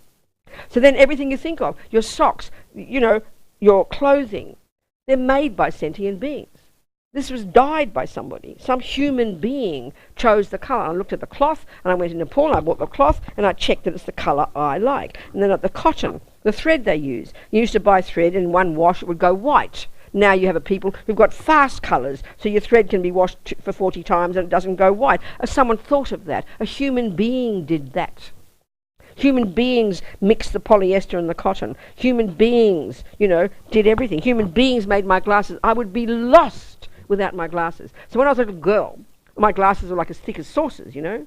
So if I'm like plus 11 over here, but I've got this thin material now because clever humans have come up with thin material. Yeah, it costs a lot of money, but it's thin, so they're not coming down my nose, you know. This is human beings. I don't know them. They could be pedophiles for all I know. It's not the point here. The fact that they facilitated me to be able to see is a miracle. When I look at my iPad, all the people involved in making the iPad, when I think of this cup, like I'm just talking about, I'm attached to it, but the person who thought of the lid, who thought of this thing in here, who thought of the shape there, that doesn't just fall out of a tree. Human beings created this. These are facts. Real human beings like you and me, most of whom were strangers to us. It's like your mother. My mother, like mothers, kept everything of her children. The locks of hair, their little baby shoes, the little stupid drawings, their letters. I mean, mummies do that, right? So if my mummy looked at that painting, like a little drawing I did when I was a kid, stupid drawing. If you saw it in a second-hand shop, you wouldn't buy it. So it has no intrinsic value, you get my point. But my mother, when she looked at it, she'd be weeping in tears. It's her Bobsy's drawing. I'm Bobsy, you know. Do you understand my point? We all know this. Or you're beloved. When you're in love with somebody, and you even just see their socks, you faint with pleasure, you know. Now remember. Do you understand my point? So this is for all sentient beings. So of course we don't have to think this because attachment runs the show for us. If it's what I want, I'm prepared to thank them. You know, if Craig had bought me an ugly cup, I'd be really struggling to be grateful to the people who made it. Do you understand my point? But because it suits my needs, I'm happy to thank them. And that's of course how we normally are. You know, but this is for everything that simply facilitates our life. It's the involvement of countless sentient beings. This is profound if we think about it. So then the conclusion, number 4 point is, I must repay their kindness. This is the action point. This is the action point. I must repay their kindness. And what that means is keep working on your mind, becoming a Buddha so you can help them all. So these are really logical things to think about. They are profound. They're true. This is not like emptiness, which seems so cosmic. This is not like karma, which seems so abstract. This is real. This is scientific fact. Your socks are made by many people. The machines, the flowers, the carpet, the stairs. Look, someone's made the stairs. Someone put the nails in. Everything is the handiwork of sentient beings. It's a fact. They've got nothing to do with whether they're nice or not. So it's in that sense we think they're all kind. Meaning the fact that they did it. They didn't have me in mind. That's not the issue. They're not lovely people in their nature. That's not the issue. It's the fact that they did it, that I have a life, I have clothing, I have eyesight. This is fact. So this is very powerful just to practice this. Especially when you don't get what you want. Of course the Bodhisattva wouldn't care what shaped cup they got.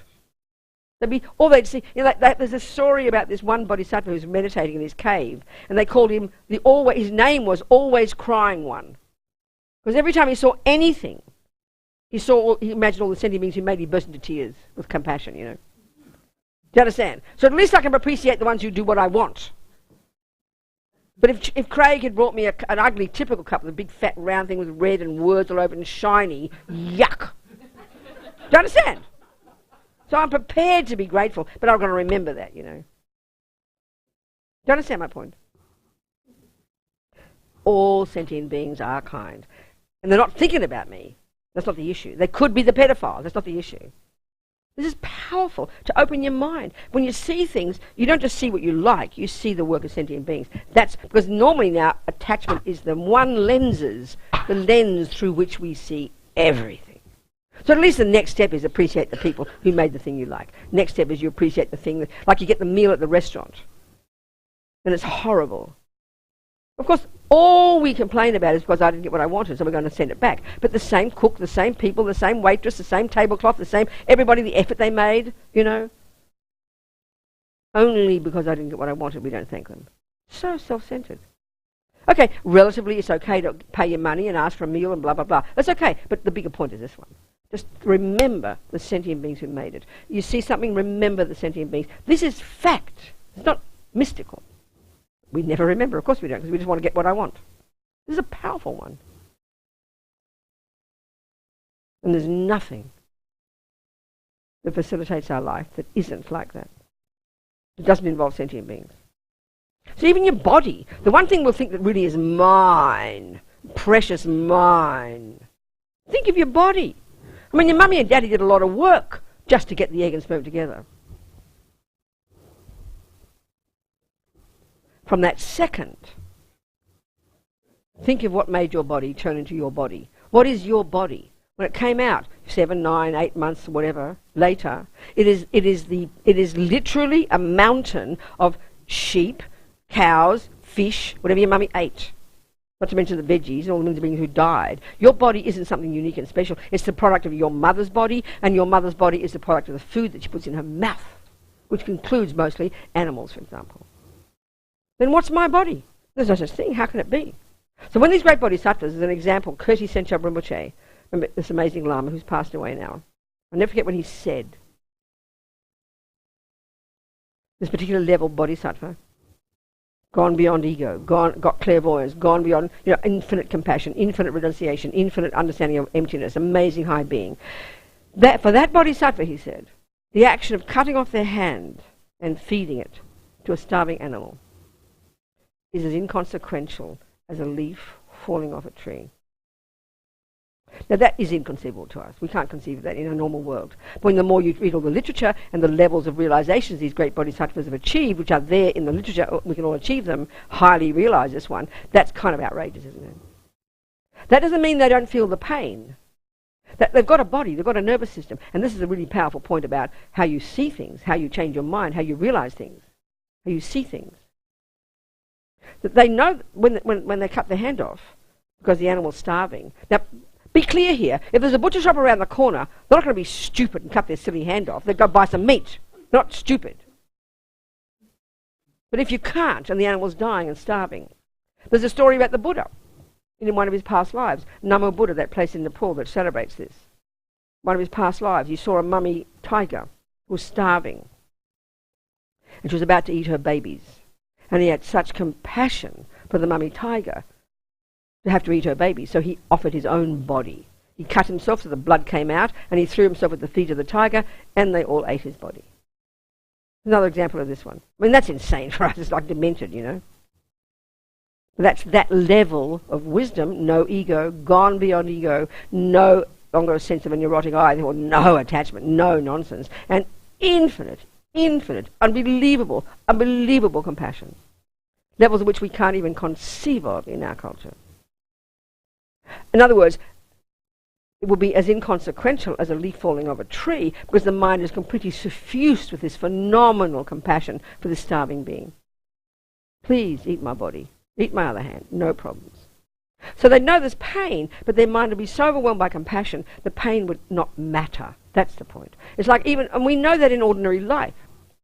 I remember watching a television show years and years ago about the things that mothers did in dire situations for their children, like lift up cars, run into burning houses to save their babies. So if that mother, in other words, think about this as a bodhisattva, she was absolutely focused on her baby in there. She didn't see the fire. She didn't see the danger. That's a good example. But bodhisattvas are like that for everybody.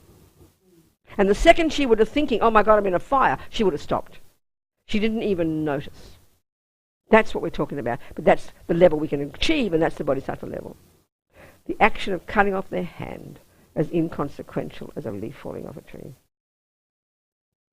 It's hard to imagine this. So this body of ours, nothing. What is it? A bunch of, animals.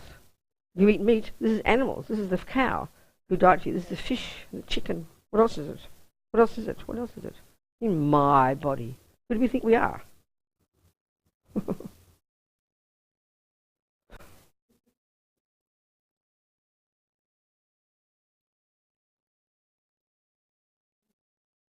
So the next series of techniques that culminate in bodhicitta are from the other, this is from the 6 points and 7, whatever it's called, 6 causes, 1 effect system. The other one is from the exchanging self for others, which is now this more dramatic one that Pabonka Rinpoche says you need to be a suitable vessel to practice. So the way this one is expressed, this approach now of exchanging self for others, of transforming problems into happiness, is expressed in this 8 verses. So each one is really quite shocking, you know. The first verse says something like, in order to get the benefit from all sentient beings who are like wish-fulfilling jewels, who are more precious than a wish-fulfilling jewel, I will see them all as something like precious and dear. Now these words sound cute, but listen, let's analyse them. Well, first, a wish-fulfilling jewel is something we have never heard of, but apparently eons ago there was such a thing that just by having it you get what you want. So maybe better we say that all mother sentient beings, to take advantage, to get the benefit from all mother sentient beings, I'll explain those words, not for all sentient beings, but from all sentient beings, I'll explain, who are more precious than, you know, 5 million crowns. That's when it sounds shocking. Was that, excuse me, all sentient beings who are more precious to me than, say, 5 million krona. Just use a simple example. You've got to go, excuse me, what does it mean? This is where it's hard to hear. This is high level, outrageous bodhisattva level. So if we can try and imagine this person, at this level of bodhicitta, this level of bodhi, where people are really accomplishing this, that you can't conceive of the level of compassion. It's just really, even I say these words, I find it hard to believe. I mean, I see examples of it in my life. Lama Zopa, you can see and hear his behaviour. All the years I've known him, 40-something years, you can see, but even the grossest level that I can see, it seems evident he is an example of this. His holiness, it seems evident, but it's hard to conceive of this level of compassion. Not just occasionally, not just every now and again, not just for some people. It's hard to say these words even, but this is all in the literature and in the practices. So we've got to, you know, try and imagine this. That there can be a person who sees every single sentient being as more precious than millions of dollars. So what's it mean, more precious? What is that? What's the meaning here? Well, the first line explains it. It says, in order to take the benefit, to make the most of all, from all, get the most from all sentient beings. That sounds weird. What it means is this, and this is this concept we mentioned yesterday very briefly about when you do the purification practice in the second step, reliance. There are two parts. You rely upon the Buddha, who's your doctor, and you do and use his methods to heal yourself. But the second part of reliance is where where you have compassion for those you've harmed. So what does it mean? You know, what does it mean? You rely upon sentient beings. And this meaning here is how I'm going to take the benefit from all sentient beings. It means this. So here you are on the bodhisattva path, attempting to do all these steps that bring you to beyond ego, beyond self-centeredness, to the point where you have unbelievable love and compassion for every single sentient being. So it's like this. If you are training to be a doctor, just a doctor, and you're really committed, and you really have compassion for suffering sentient beings, and you really want to heal suffering sentient beings, and every single second of the day you're trying to be the best doctor because you want to help sentient beings. So think of it. For you to be a good doctor, you've got to have suffering sentient beings, don't you? You've got to have sick sentient beings, don't you? If everybody's healthy, you're not going to be a good doctor. You've got to have sick people. Do you agree with that? So in that sense, to be the best doctor, you've got to have as many sick people as possible. Do you understand? So if you're a really brave doctor, you'll go and become that, you know, the Directors Without Borders, Doctors Without Borders. And you'll go to the war zones where the worst suffering people are, because you can really test yourself to the limit to be the best doctor as quickly as possible. Do you get that concept? Well, that's the concept here. A bodhisattva wants to be the best Buddha so they can help every single suffering sentient being. So the more suffering, the better for them. They will go. They don't want to live in the boring old trees and play safe. They want to be in the maniac cities among the maniacs and the pedophiles and the terrorists and the rapists, because they're the ones who need the most help. So they love sentient beings. They want more. They don't want people to suffer. But the more suffering there is, the happy they are, because it's the grist for their mill to become the best doctor. Can you hear the point now? Can you hear that point? Yeah?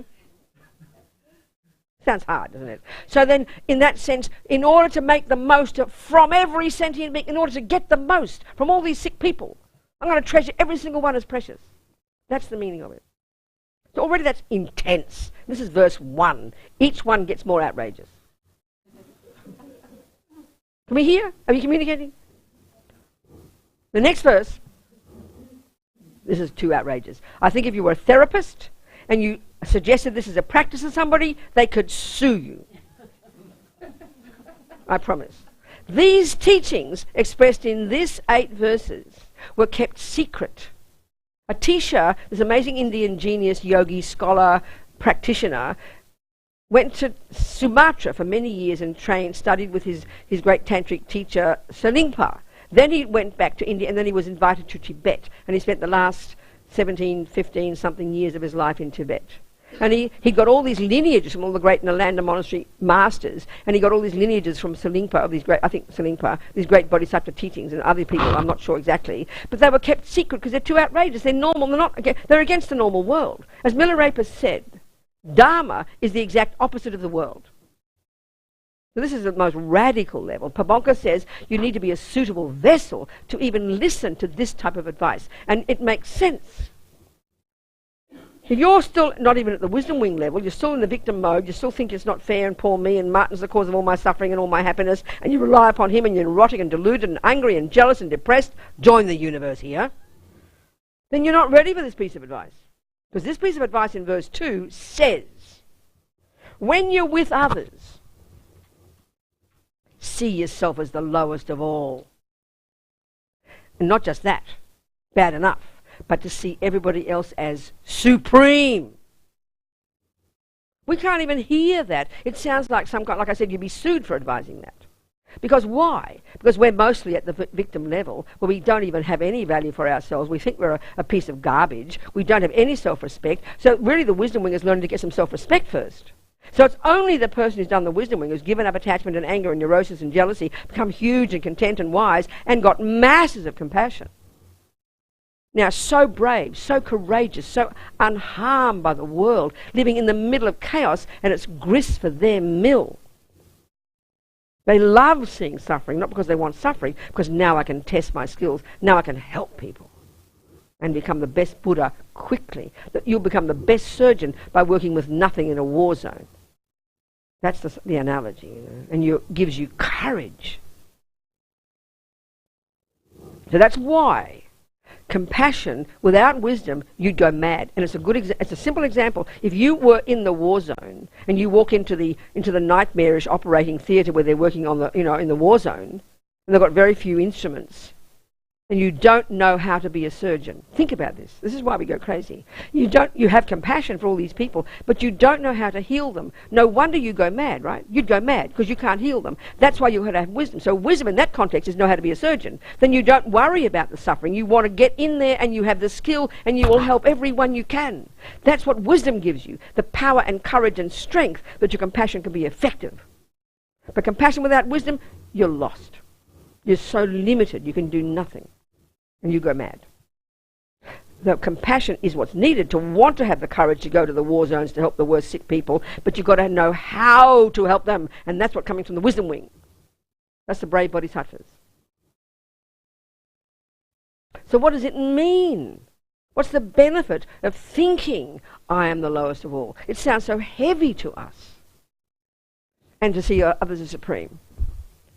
So remember, the job that the bodhisattva is trying to do here, as highly realized as they are, there are still all these levels of ego left. And so what they're trying to do is use the most, this is the transforming problems into happiness mode, they are brave enough to go into the worst scenarios where there's the worst suffering and the craziest people, because it's grist for their mill, and every time they're into the worst suffering, that it will rip out their ego. It forces them beyond ego, so it annihilates ego, which is the thing that's preventing them from becoming a Buddha. So they're not just going to play safe and go to their surgery 9 to 5 and give a few pills. They're going to go to the war zones, jump in the deep end. That's the analogy. The bravery and the courage of the bodhisattvas. So obviously, because attachment is so deep and anger is so deep and ego is so deep, anybody who threatens our ego is obviously brilliant for us. But if you're not a suitable vessel, if you're still fragile in the wisdom wing, Martin's meanness won't help me, it'll just destroy me. But as I get stronger in my relationship with Martin, as I get more confidence from the wisdom wing and less attached and less angry and less jealous, and I make a decision that the relationship is worthwhile and I'm prepared to work with it, then everything he does mean to me is grist for my mill and makes me stronger and wiser. You've got to be powerful to do that. Not just be a victim and let him harm you. That's not what's being said. It's absolutely got nothing to do with it. It implies a highly advanced person already. Because those words are unnatural to us. We kind of say, well, excuse me, mate, I'm already seeing myself as the lowest of all. What do you want to do, rub my nose in it? Because we can't hear it properly. That's why this stuff is not that easy. It's powerful teaching. See myself as the lowest of all. But if we've got a lot of attachment, we will misuse that and misunderstand it and become like a doormat. That is not correct. That's wrong. That's not what's being said. So we must not misuse this instruction. That's why you've got to have wisdom first. That's why you've got to be a suitable vessel to hear it properly. In other words, if you don't know how to be a surgeon, keep out of the war zone, please. Mind your own damn business. Just stand there weeping with compassion and not know what to do. Get out of the way. Do you get my point? Do you get my point? We've got to know what we can cope with. We've got to know what suffering we can handle. This is wisdom. Compassion is not enough. A good heart is not enough. Meaning well is not enough. It's a sentimental and weak and will destroy you and cause you not to help others. You've got to have wisdom. That's what gives iron and strength to your compassion.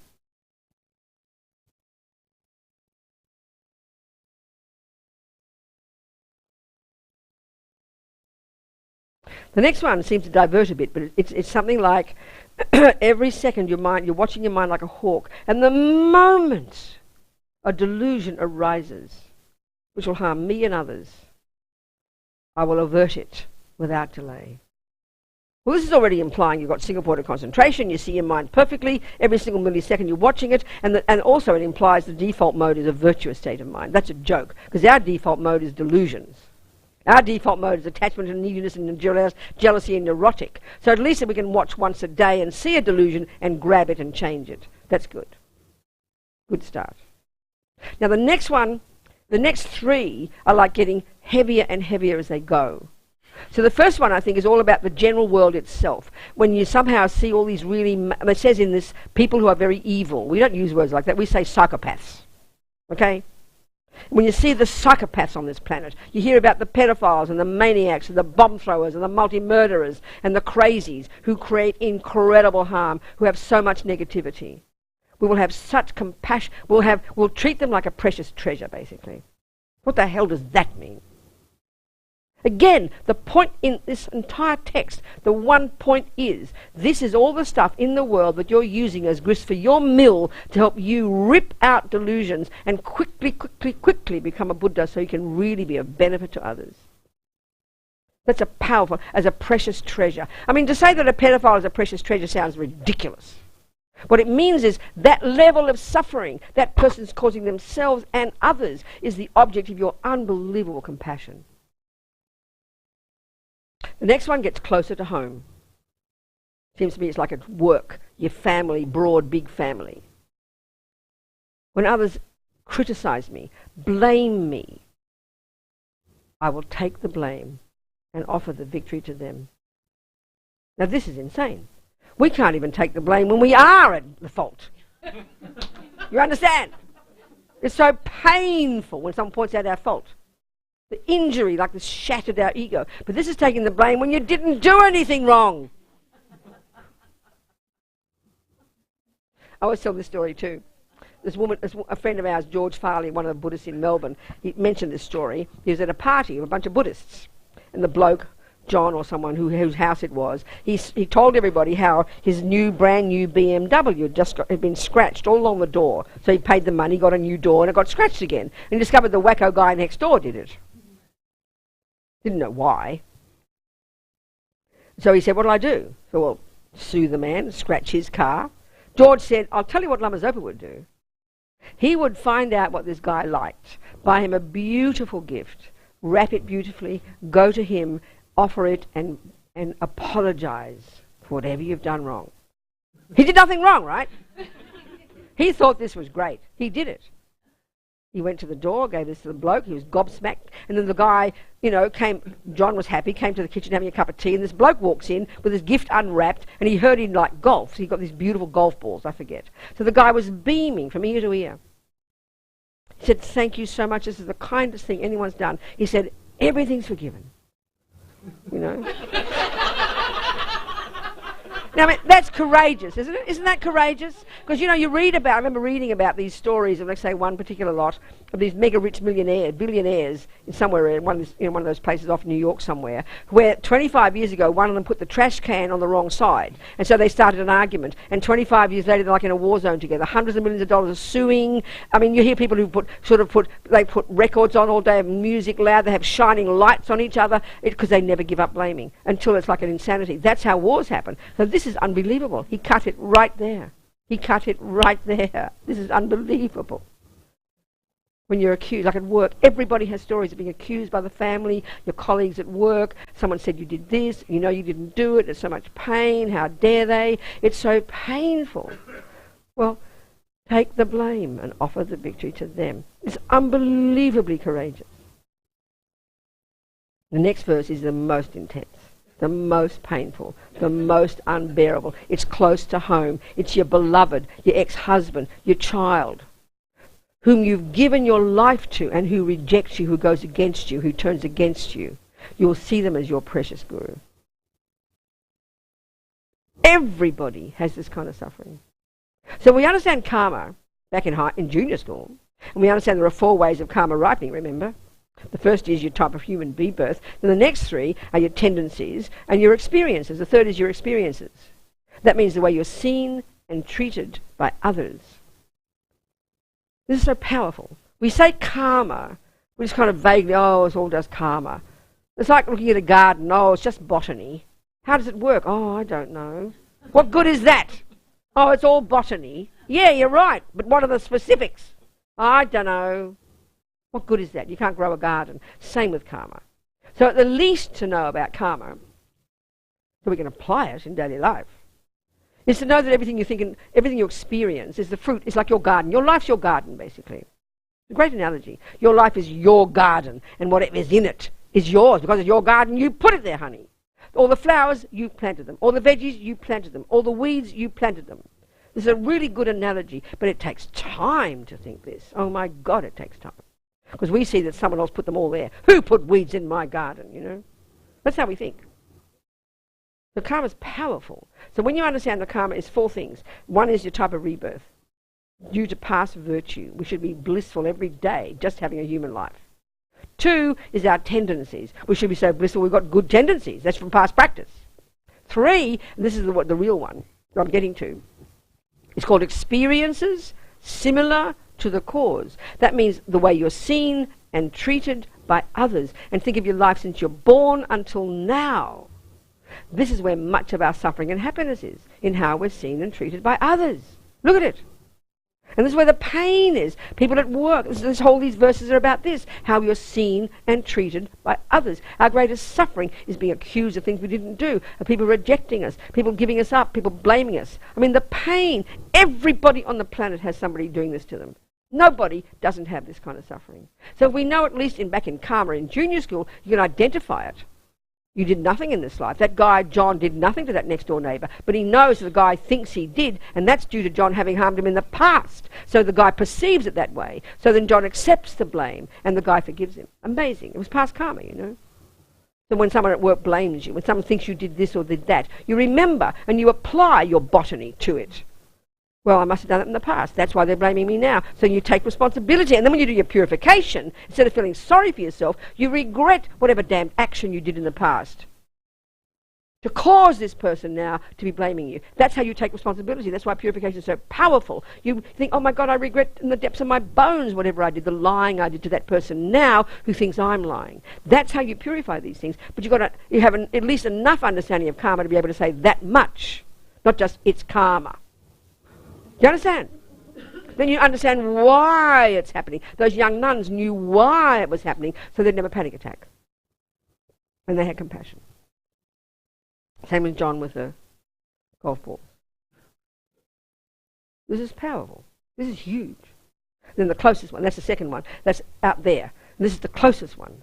Your beloveds, whom you've given your life for. I mean, I think of people who've been together for 30 years and have loved each other, supported, cooked the dishes, done this, not cooked the dishes, that one, washed the dishes, cooked the food. All that you sacrifice your life for this person, and you come home and there's a note, I've left you for a younger version, you know. I mean, and because we invest so much in relationships, we give our heart to that person. We hold nothing back, but in a neurotic way. We have nothing left because we think I've got to give everything to him, meaning we give all our neuroses, all our rubbish, all our confusion. We've told him all our secrets. There's nothing left. We have no resources left. No wonder people go crazy.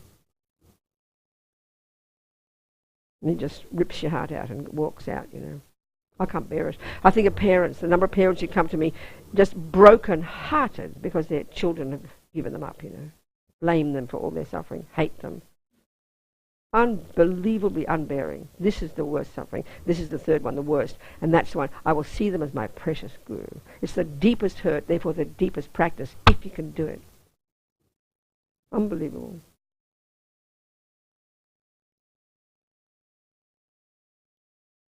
And the next one, verse 7, is the practice of Tonglen. That's where Tonglen came from, I'd say, from this text by Lungri Tangpa. That I will give all my merit and goodness to others, and secretly I will take upon myself their suffering. That's this formalized practice now that's known as Tonglen, which is the essential practice that is the one that finally culminates in bodhicitta. So that's basically, you can do it in a formal practice, but it's an attitude, like we're talking, it's an attitude. But you can do it in formal practice, using your breath. And there's a multitude of ways you can do it. But essentially, this is the essential one where you really do the exchanging of self for others. You learn to cherish others more than self. So this practice, formally, very simple. The simplest way to do it. You'd visualize in front of you, you'd start. Many people spend years of retreat doing this, but for all sentient beings in all the realms of existence. But you can start first with a person whom you adore, like your beloved friend, in front of you, let's say who's sick. So the way you do the meditation, when you breathe in, Tonglen means giving, taking. You're going to give love, and you're going to give your happiness to others, which is the practice of loving somebody. May I make you happy? And you're going to take upon yourself their suffering, which is the practice of compassion. May you not suffer. So basically, simply speaking, you can do variations of it. You visualize this person. So when you breathe out, when you breathe in first, you imagine breathing in like yucky smoke, their pain, their suffering. You're breathing it in. Happily wanting them to be free of it is the real point. Wanting them to be free of it. And the attitude here is like, okay. First, compassion is, oh my God, look at that suffering. It's unbearable. The next level, the unique level of compassion of the Bodhisattva path, called great compassion, Mahakaruna, is much more outrageous. It's the unique one of the Bodhisattva. That goes, what can I do to help? It's personal responsibility. The attitude of the Bodhisattva. It's my job. That's great compassion. This next one is like bonus on the top. It's like the most outrageous one. Well, you know what? I'd rather have the suffering than you. Give it to me. I'll take it. That's this one, Tonglen. So it's outrageous. And it's also the practice of, I don't know if they call it great love, but it's like that. So remember, love is defined as, may you be happy. Seeing someone happy, you delight in their happiness. That's love. Compassion is you see their suffering and you find it unbearable. Empathy. And then great compassion, great love. It's my job. What can I do to make them happy? What can I do to take away their suffering? It's the personal responsibility of the Bodhisattva, like a mother for their children. They have it for everybody on the planet. Then is Tonglen, even a more dramatic level, to put atomic bombs on ego grasping, to put atomic bombs on self-cherishing. You visualize the person suffering and you breathe in. Not this kind of... So, okay, Tonglen is not trying to get a headache. If your friend's got a headache, you're not trying to get a headache. Like, I'm breathing in a headache, I'm getting a headache, I'm getting a headache. No! You don't get a headache. That's not the point. You're thinking, I would rather have it, if we have to choose between... Mothers and fathers have this for their babies. You breathe in, you imagine breathing off them. And even as you're breathing in, you're visualizing. Like for example, one way you're visualizing you like a little rock at your heart, which is your self-cherishing. And as you breathe in this yucky smoke of their suffering, you're breathing it in to smash your self-cherishing. You can make up any story you like with this attitude. You do it every day on the street, but this is a way of formalizing it as a meditation. So you're happy that they're free of suffering. You take upon yourself their suffering. That's the practice of compassion. Now you breathe out radiant light. You're giving them your happiness, your health, your merit, your everything. Give it all to them. I'd rather they have it than me. This is a huge, brave attitude. And it's just thinking it. You're not doing it yet. You're just thinking it. So the point of this technique is not trying to get a headache, and it is not a healing technique. This has got nothing to do with trying to stop the person from having a headache. That's not the issue here. The issue is you're merely using that person and their sickness and their suffering as a practice for you to smash your self-cherishing and cultivate more compassion. You get my point? It's really important to get that. It's your personal practice. You happen to be using this person's sickness, that's all. It's not healing. Nothing to do with that. Practicing, developing outrageous levels of love and compassion, where eventually you do make this paradigm shift. When you finally do it for the first moment of bodhicitta, all other sentient beings are more precious for you. This is fact. So shocking. Inconceivable in our ordinary culture. All these techniques are still there, extant.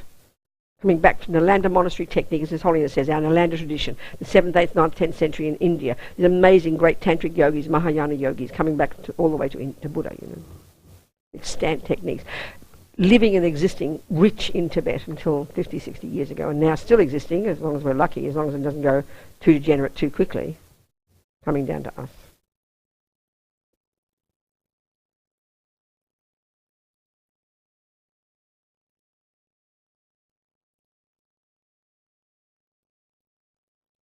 Our friend Harry, I'll tell you a story about our friend Harry. Same Harry is the one who helped the monk, remember? Remember that story? Harry at the monastery helped the monk and Lama said don't help him, and the wisdom that he saw, that blah blah blah, that story. So the same Harry, an American, and he's a meditator, and everyone who knows Harry says, oh, Harry's a bodhisattva. Well, I don't know. I think they say he's lost weight now, but he's just this jolly fellow with a big beard. He looks like Santa Claus, you know? And everyone knows Harry, he's just a happy fellow. Harry's always sweeping the floor and doing the dishes, and he just looks like a happy fellow. He's like a lovely, happy fellow who helps people. Do you understand?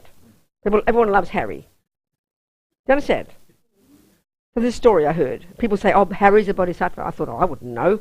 But this story seems to show to me he must be. This is years ago. He was living in Kopan Monastery. He was in Kopan in the must be the 90s, after Lama Yeshe passed away, in the 90s.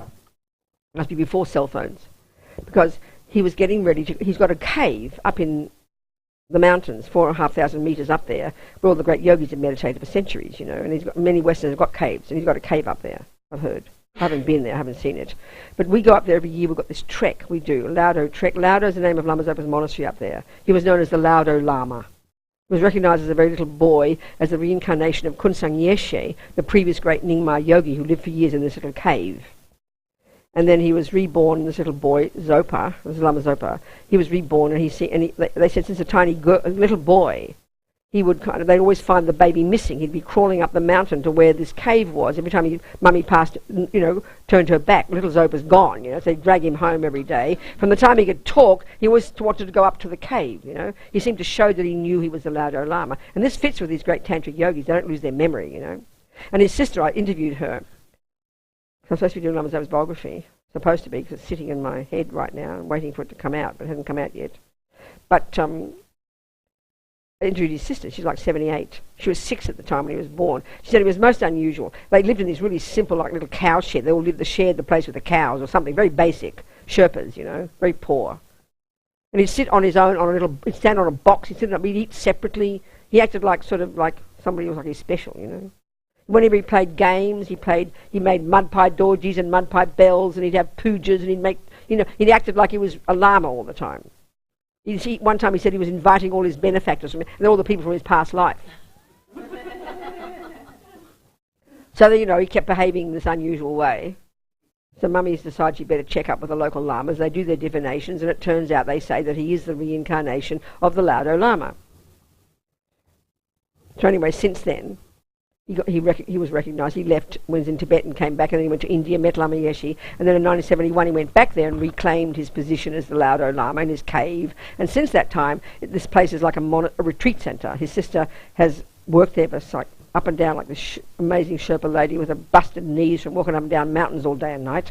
you know, cooking for the place and taking care of people since like the 70s. And the brother is the director of it, Sangela. So in the last 2 years, we've been leading treks up there.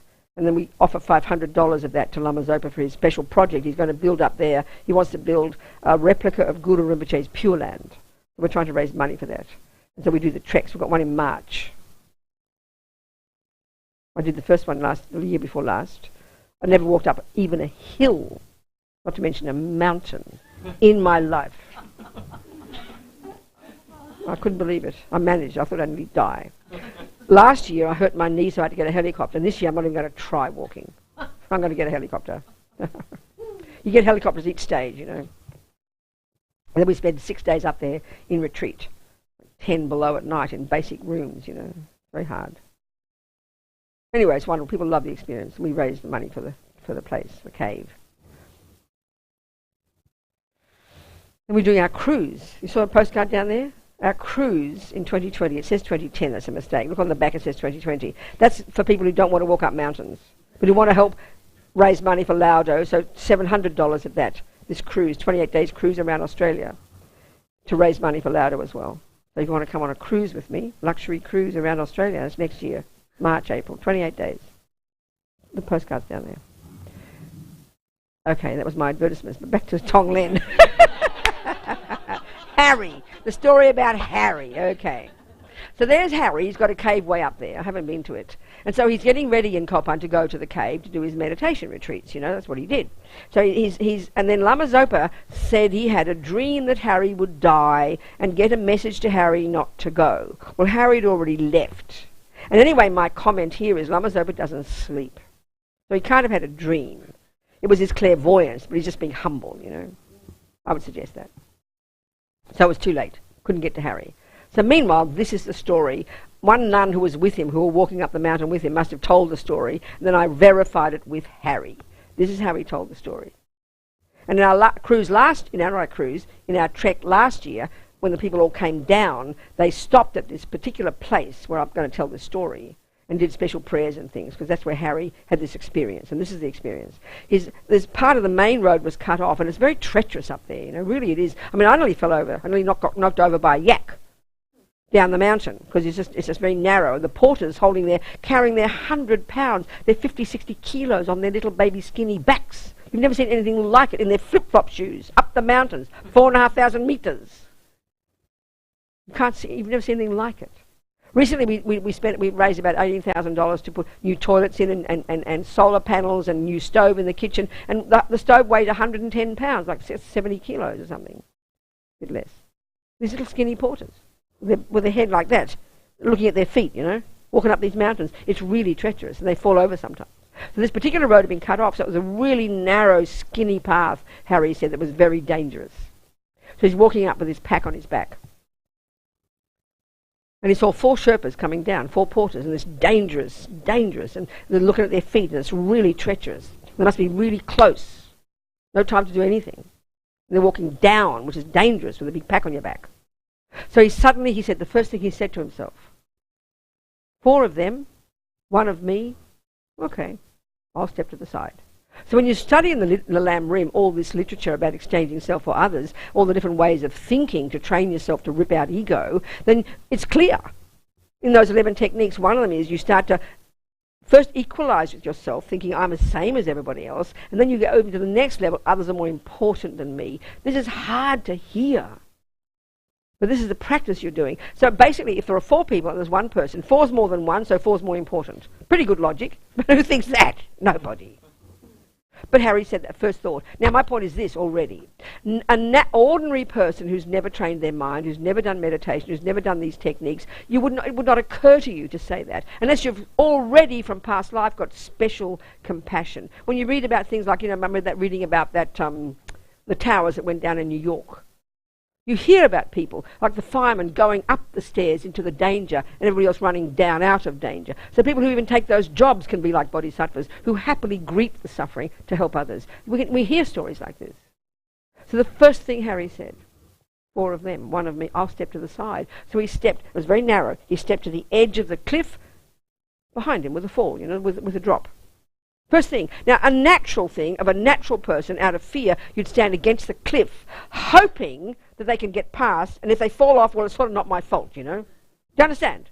That would be the natural thing of an ordinary person with an ordinary ego. No one would criticize you for that. You might put against the cliff, you might stand on the edge if it's your children. That's because we have attachment. So Lama Zopa, I remember, was told about some amazing, I think she was Swedish or Swiss or something years ago, that big tsunami.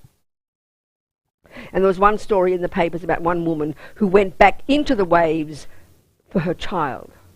And she was praised as so courageous, amazing. And Lama Zopa said, yes, amazing. But even more amazing if she'd gone back into the waves for a stranger. And this is the point here. These are 4 strangers. Spontaneously. So what my point is first this. There's no way a person would naturally do that without training. Like if you see a person play like Federer, you know he didn't turn up overnight like Federer, but he's practiced for years and years. So any person who spontaneously puts 4 strangers first and is prepared to give their life on the edge of a cliff, clearly they've practiced. This doesn't happen naturally. They've done years and years of these very practices because this is the proof of the success at Tonglen. You practice giving and taking, and then you can actually do it when you're ready. You're qualified. So then, next second was so close and so intense, he then said to himself, if they knock me, I won't hold on. Now that's insane, right? That's demented. But he said it. And that's what happened. They knocked him. Didn't mean to. It's so intense. They're coming down the mountain. So he's falling, he said. And he said his feet were on the ground. He felt his pack pulling him back. So he said, I had a psychic vision of the entire fall. I saw my body crash to the ground. So I missed one point. Lama Zopa back at Kopan, when he couldn't get a message to Harry, he asked Geshe Lama Konchog, this amazing Lama, I'll tell you about him in a minute, who lived at Kopan, I'll tell him now, who spent years up in the mountains in another part of Nepal in retreat for years, in simple caves with no front door, no clothes, no food and no sleep. Because he's lived in Vajrayogini's pure land, Lama Zopa said. He spent years and years, this amazing great yogi, beyond samsara, beyond everything, becoming an enlightened being, in the most outrageous circumstances, in bliss. This amazing being. Spent years in retreat. Incredible being. Greatest yogi. Then he spent the last 20 years of his life at Kopan. And he was a hidden yogi. He was like a grumpy old grandpa. Scared the life out of you, you know. Very tall. And because he'd lived in these naked places, 6 foot of snow in the winter, with no clothes, okay, people? No food, okay? No door on his cave. No possessions. Because he had complete control over his energies. He was able to retain the heat in his body. And he was in bliss, in meditation for weeks and months and years on end. This is the tantric yogis who've accomplished all of this stuff already, like we're talking. Then he eventually came down to Kathmandu. He's a close friend of Lama Yeshe's at Sera Monastery. And he came to Kopan one day, and they thought he was this country bumpkin. They didn't know who this funny old wrinkled bloke was. So you didn't never know. He was just this grandpa. He was just this grumpy old grandpa. Very, very wrinkled, because his body had lived in the snow for years, very weather-beaten. He completely hid any qualities he had. He'd hang around with the kids. He'd joke about hanging around with the children and drinking Coca-Cola. You didn't know he was a great tantric yogi. You had no idea. Like Lama Yeshe was just saying, they were hidden great yogis. That's the real test of a great person. Geshe Lama Konchog. I began to write his biography for his attendant, Geshe Zopa. Then 10 years ago he told me to stop, so I think we've got to start again. Because every time I read stories from him, people are so moved by this. He's an amazing being. Amazing, amazing, amazing. So anyway, he was at Kopan, and Lama Zopa said to him, please pray for Harry. So now, we're back to Harry. And there's Harry, and he's falling. His pack is pulling him, and he's falling, and he sees his body crash to the ground in his mind. And then he feels the hands of Geshe Lama Konchog forcefully pushing him. So he reversed direction from the fall, and he fell into the Sherpas, or fell into the path. I like that story. So, believe it or not, I'm just telling you the story. It fits exactly with all the Buddha's teachings. It fits exactly with the power of great bodhisattvas and great Buddhas who are able to do this effortlessly wherever they're needed. And it shows exactly his practice, that he had such merit that he was able to be saved. A so-called miracle, in other words, because of the amount of his own merit, his own bodhicitta, his own powerful qualities, Harry. you know. This is what comes from years and years and years of these meditations. Not just watching your boring old breath. Not just seeing the nature of your mind. Even what Lama talks about is amazing in his book, but this is nothing in comparison with these meditations, these outrageous practices of the Bodhisattva. Unbelievable, outrageous practices of the Bodhisattvas who become Buddhas. That comes from years of practice. These practices we're describing. Okay, people? Any questions now? Before we have lunch? Where's my clock? I don't have one. What time is it, darling? Okay, good, okay, let's go. Good, okay. Since our minds are polluted with attachment and delusions and we don't have wisdom to act properly with compassion to those in need, how should we act in such situations, especially in case of our close ones, where we care the most? Thank you. It's a perfect question, Marco. If you are in that war zone, Marco, and you walk into the operating theatre on the war zone, because you want to help, because you've got compassion, Marco, but you don't know how to be a surgeon. You maybe know how to apply a Band-Aid, right? That's your wisdom. So in other words, you've got to have your compassion, but you can only use the wisdom you've got. So you don't try to suddenly leap in with a scalpel, because you'll make a mess. You do what you can. So here the same. We all have incredible compassion, but so compassion is one thing, it's the wish to help. That gives you the courage, but it's wisdom to know how to help. That's the key to success.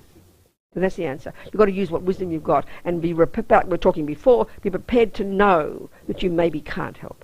But you only do what you can do with courage and confidence. You use whatever wisdom you can, and then you make the determination to never giving up getting more wisdom so you can do more help. So that you can be even like Geshe Lama Kontrā, can appear out of nowhere and save somebody. Hope that's clear, Marco. Okay, good. Thank you. Well, we can stop for lunch now, unless you have more questions. Have some questions, people. Yeah. What's your question, darling?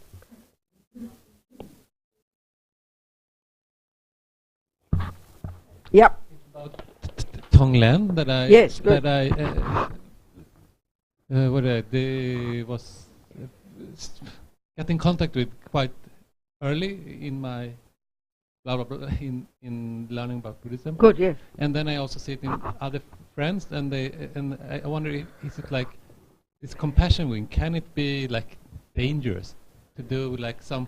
If you're not ready for it, yes. That's why it was kept secret. If you are all full of sentimentality and compassion and try to, cut your hand off for a starving animal and you go crazy because you're not capable, that is really foolish. You can't do more than you're capable of. That's like going to the theatre, only knowing how to do a Band-Aid, but trying to cut people's legs off with a scalpel. You'll make harm, yourself and others.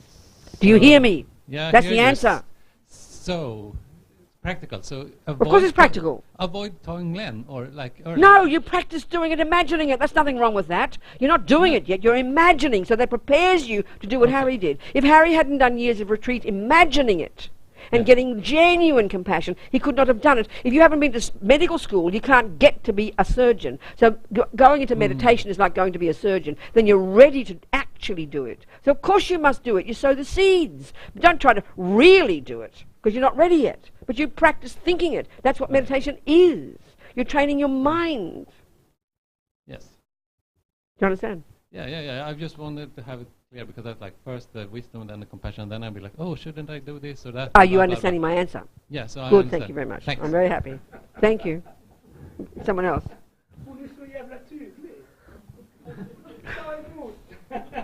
What to do? Yes.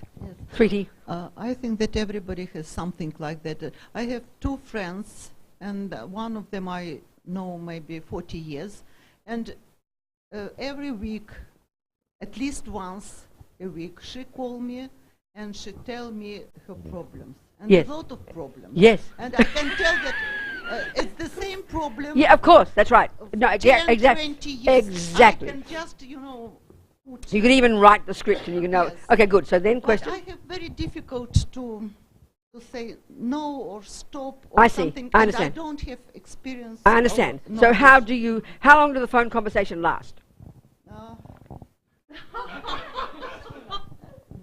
Half an hour, 40 minutes. Okay, I understand. So how does it end? The phone conversation. No, it's a serious question. Yes, the last time I just told her that it's very difficult to hear the same. Okay. Wrong answer. I know that. Wrong That's why I answer. ask you. Right, okay.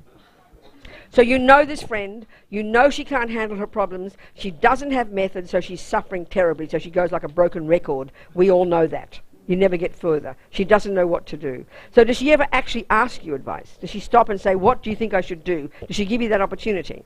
Yes, she asked me. She asked me what Give to an do. example of the last conversation. What did she ask you? It's important.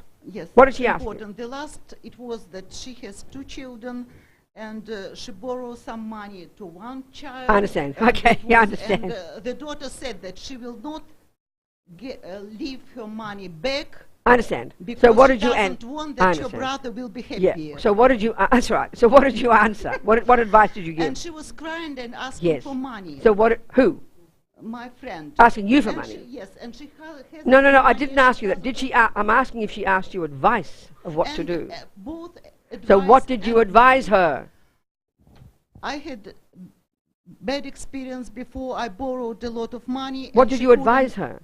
I said that it's best for her not to try to get money Okay, because it's did she difficult, but hear you- maybe to see Okay. alternative, All right. to see her Okay. children. Good. So and did ask- she hear your advice?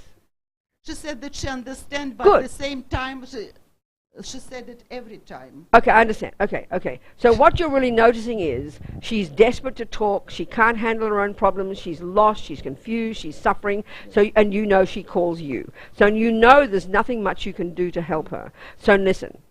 Either you accept, you know this is going to happen, you accept that it's going to happen, you schedule that 30, 40 minutes, you decide you're going to give her that time to let her just talk to you. You can do your computer while you're doing it, you can do your emails. I'm not being rude.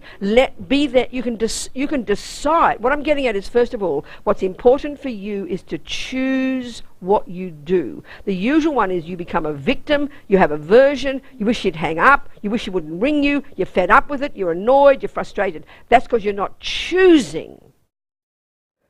That's my first step. You've got to choose. So one choice is, you know she's going to call. Hello, Mary, how are you, darling? I'm so happy to hear from you. Tell me what's going on. How are you these days? And you let her say exactly what she likes. And you just be there until it exhausts itself. You can choose to do that with a happy mind.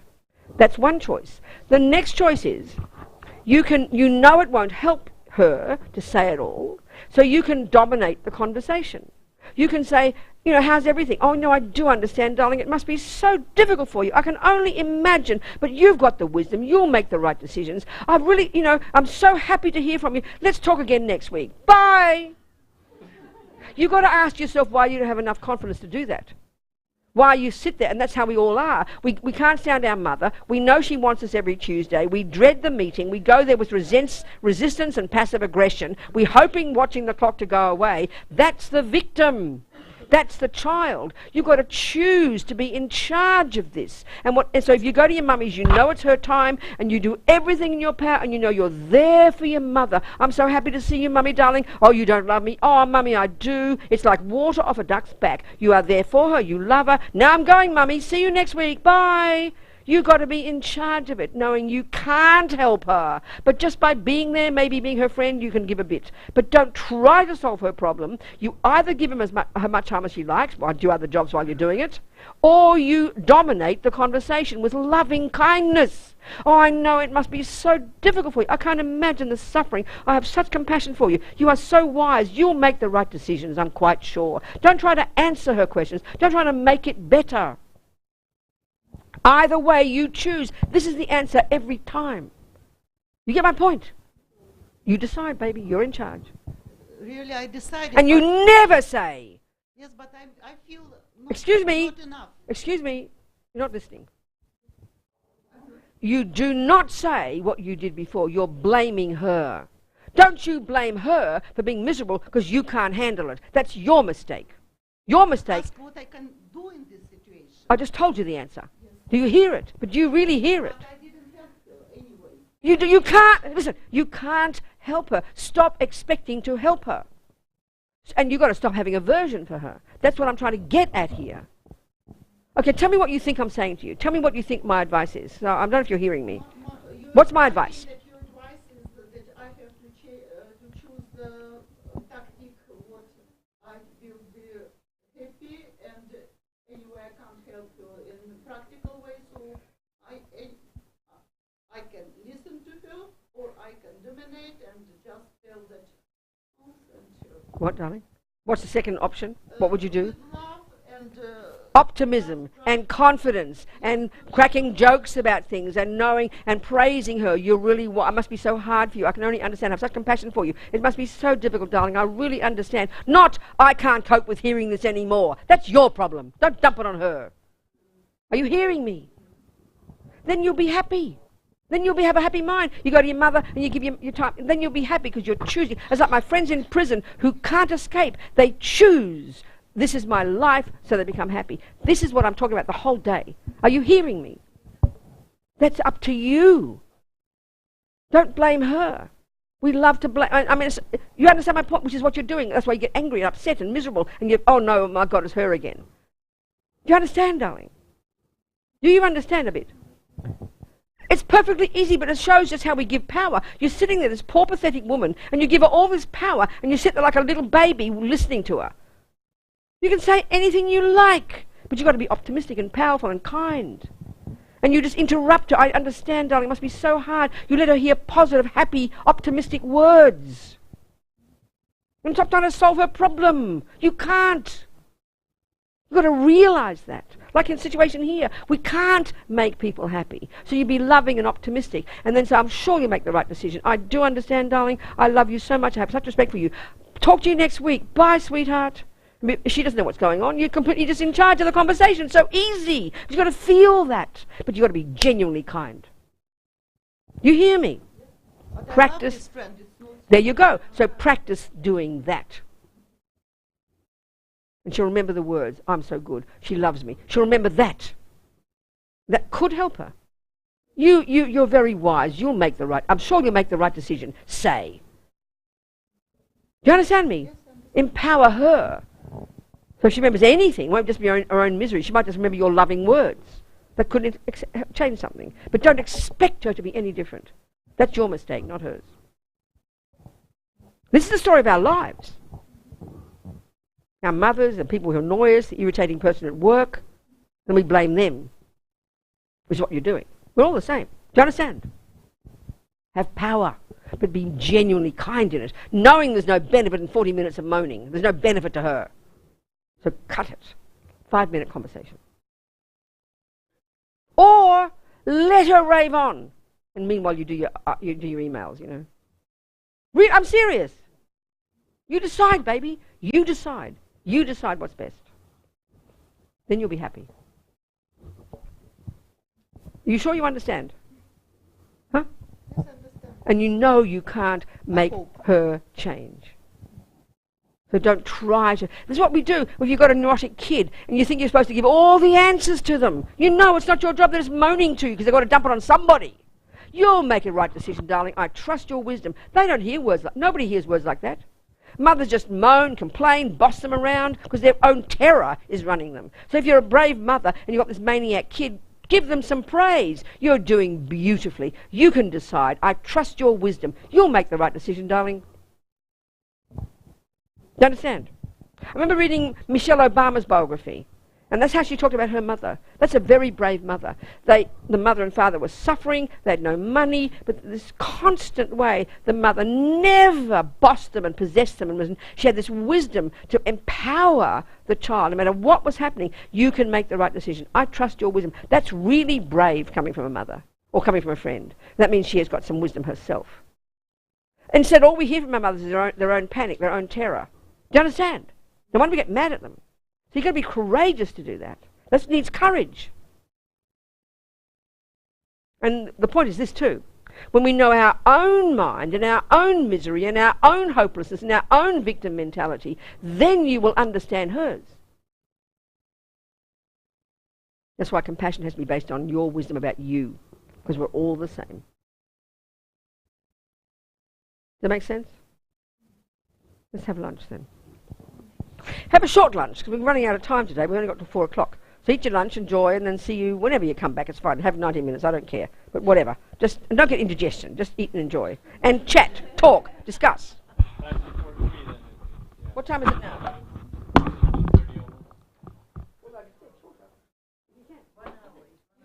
Aim for an hour and see how it goes, okay? Yeah? Okay.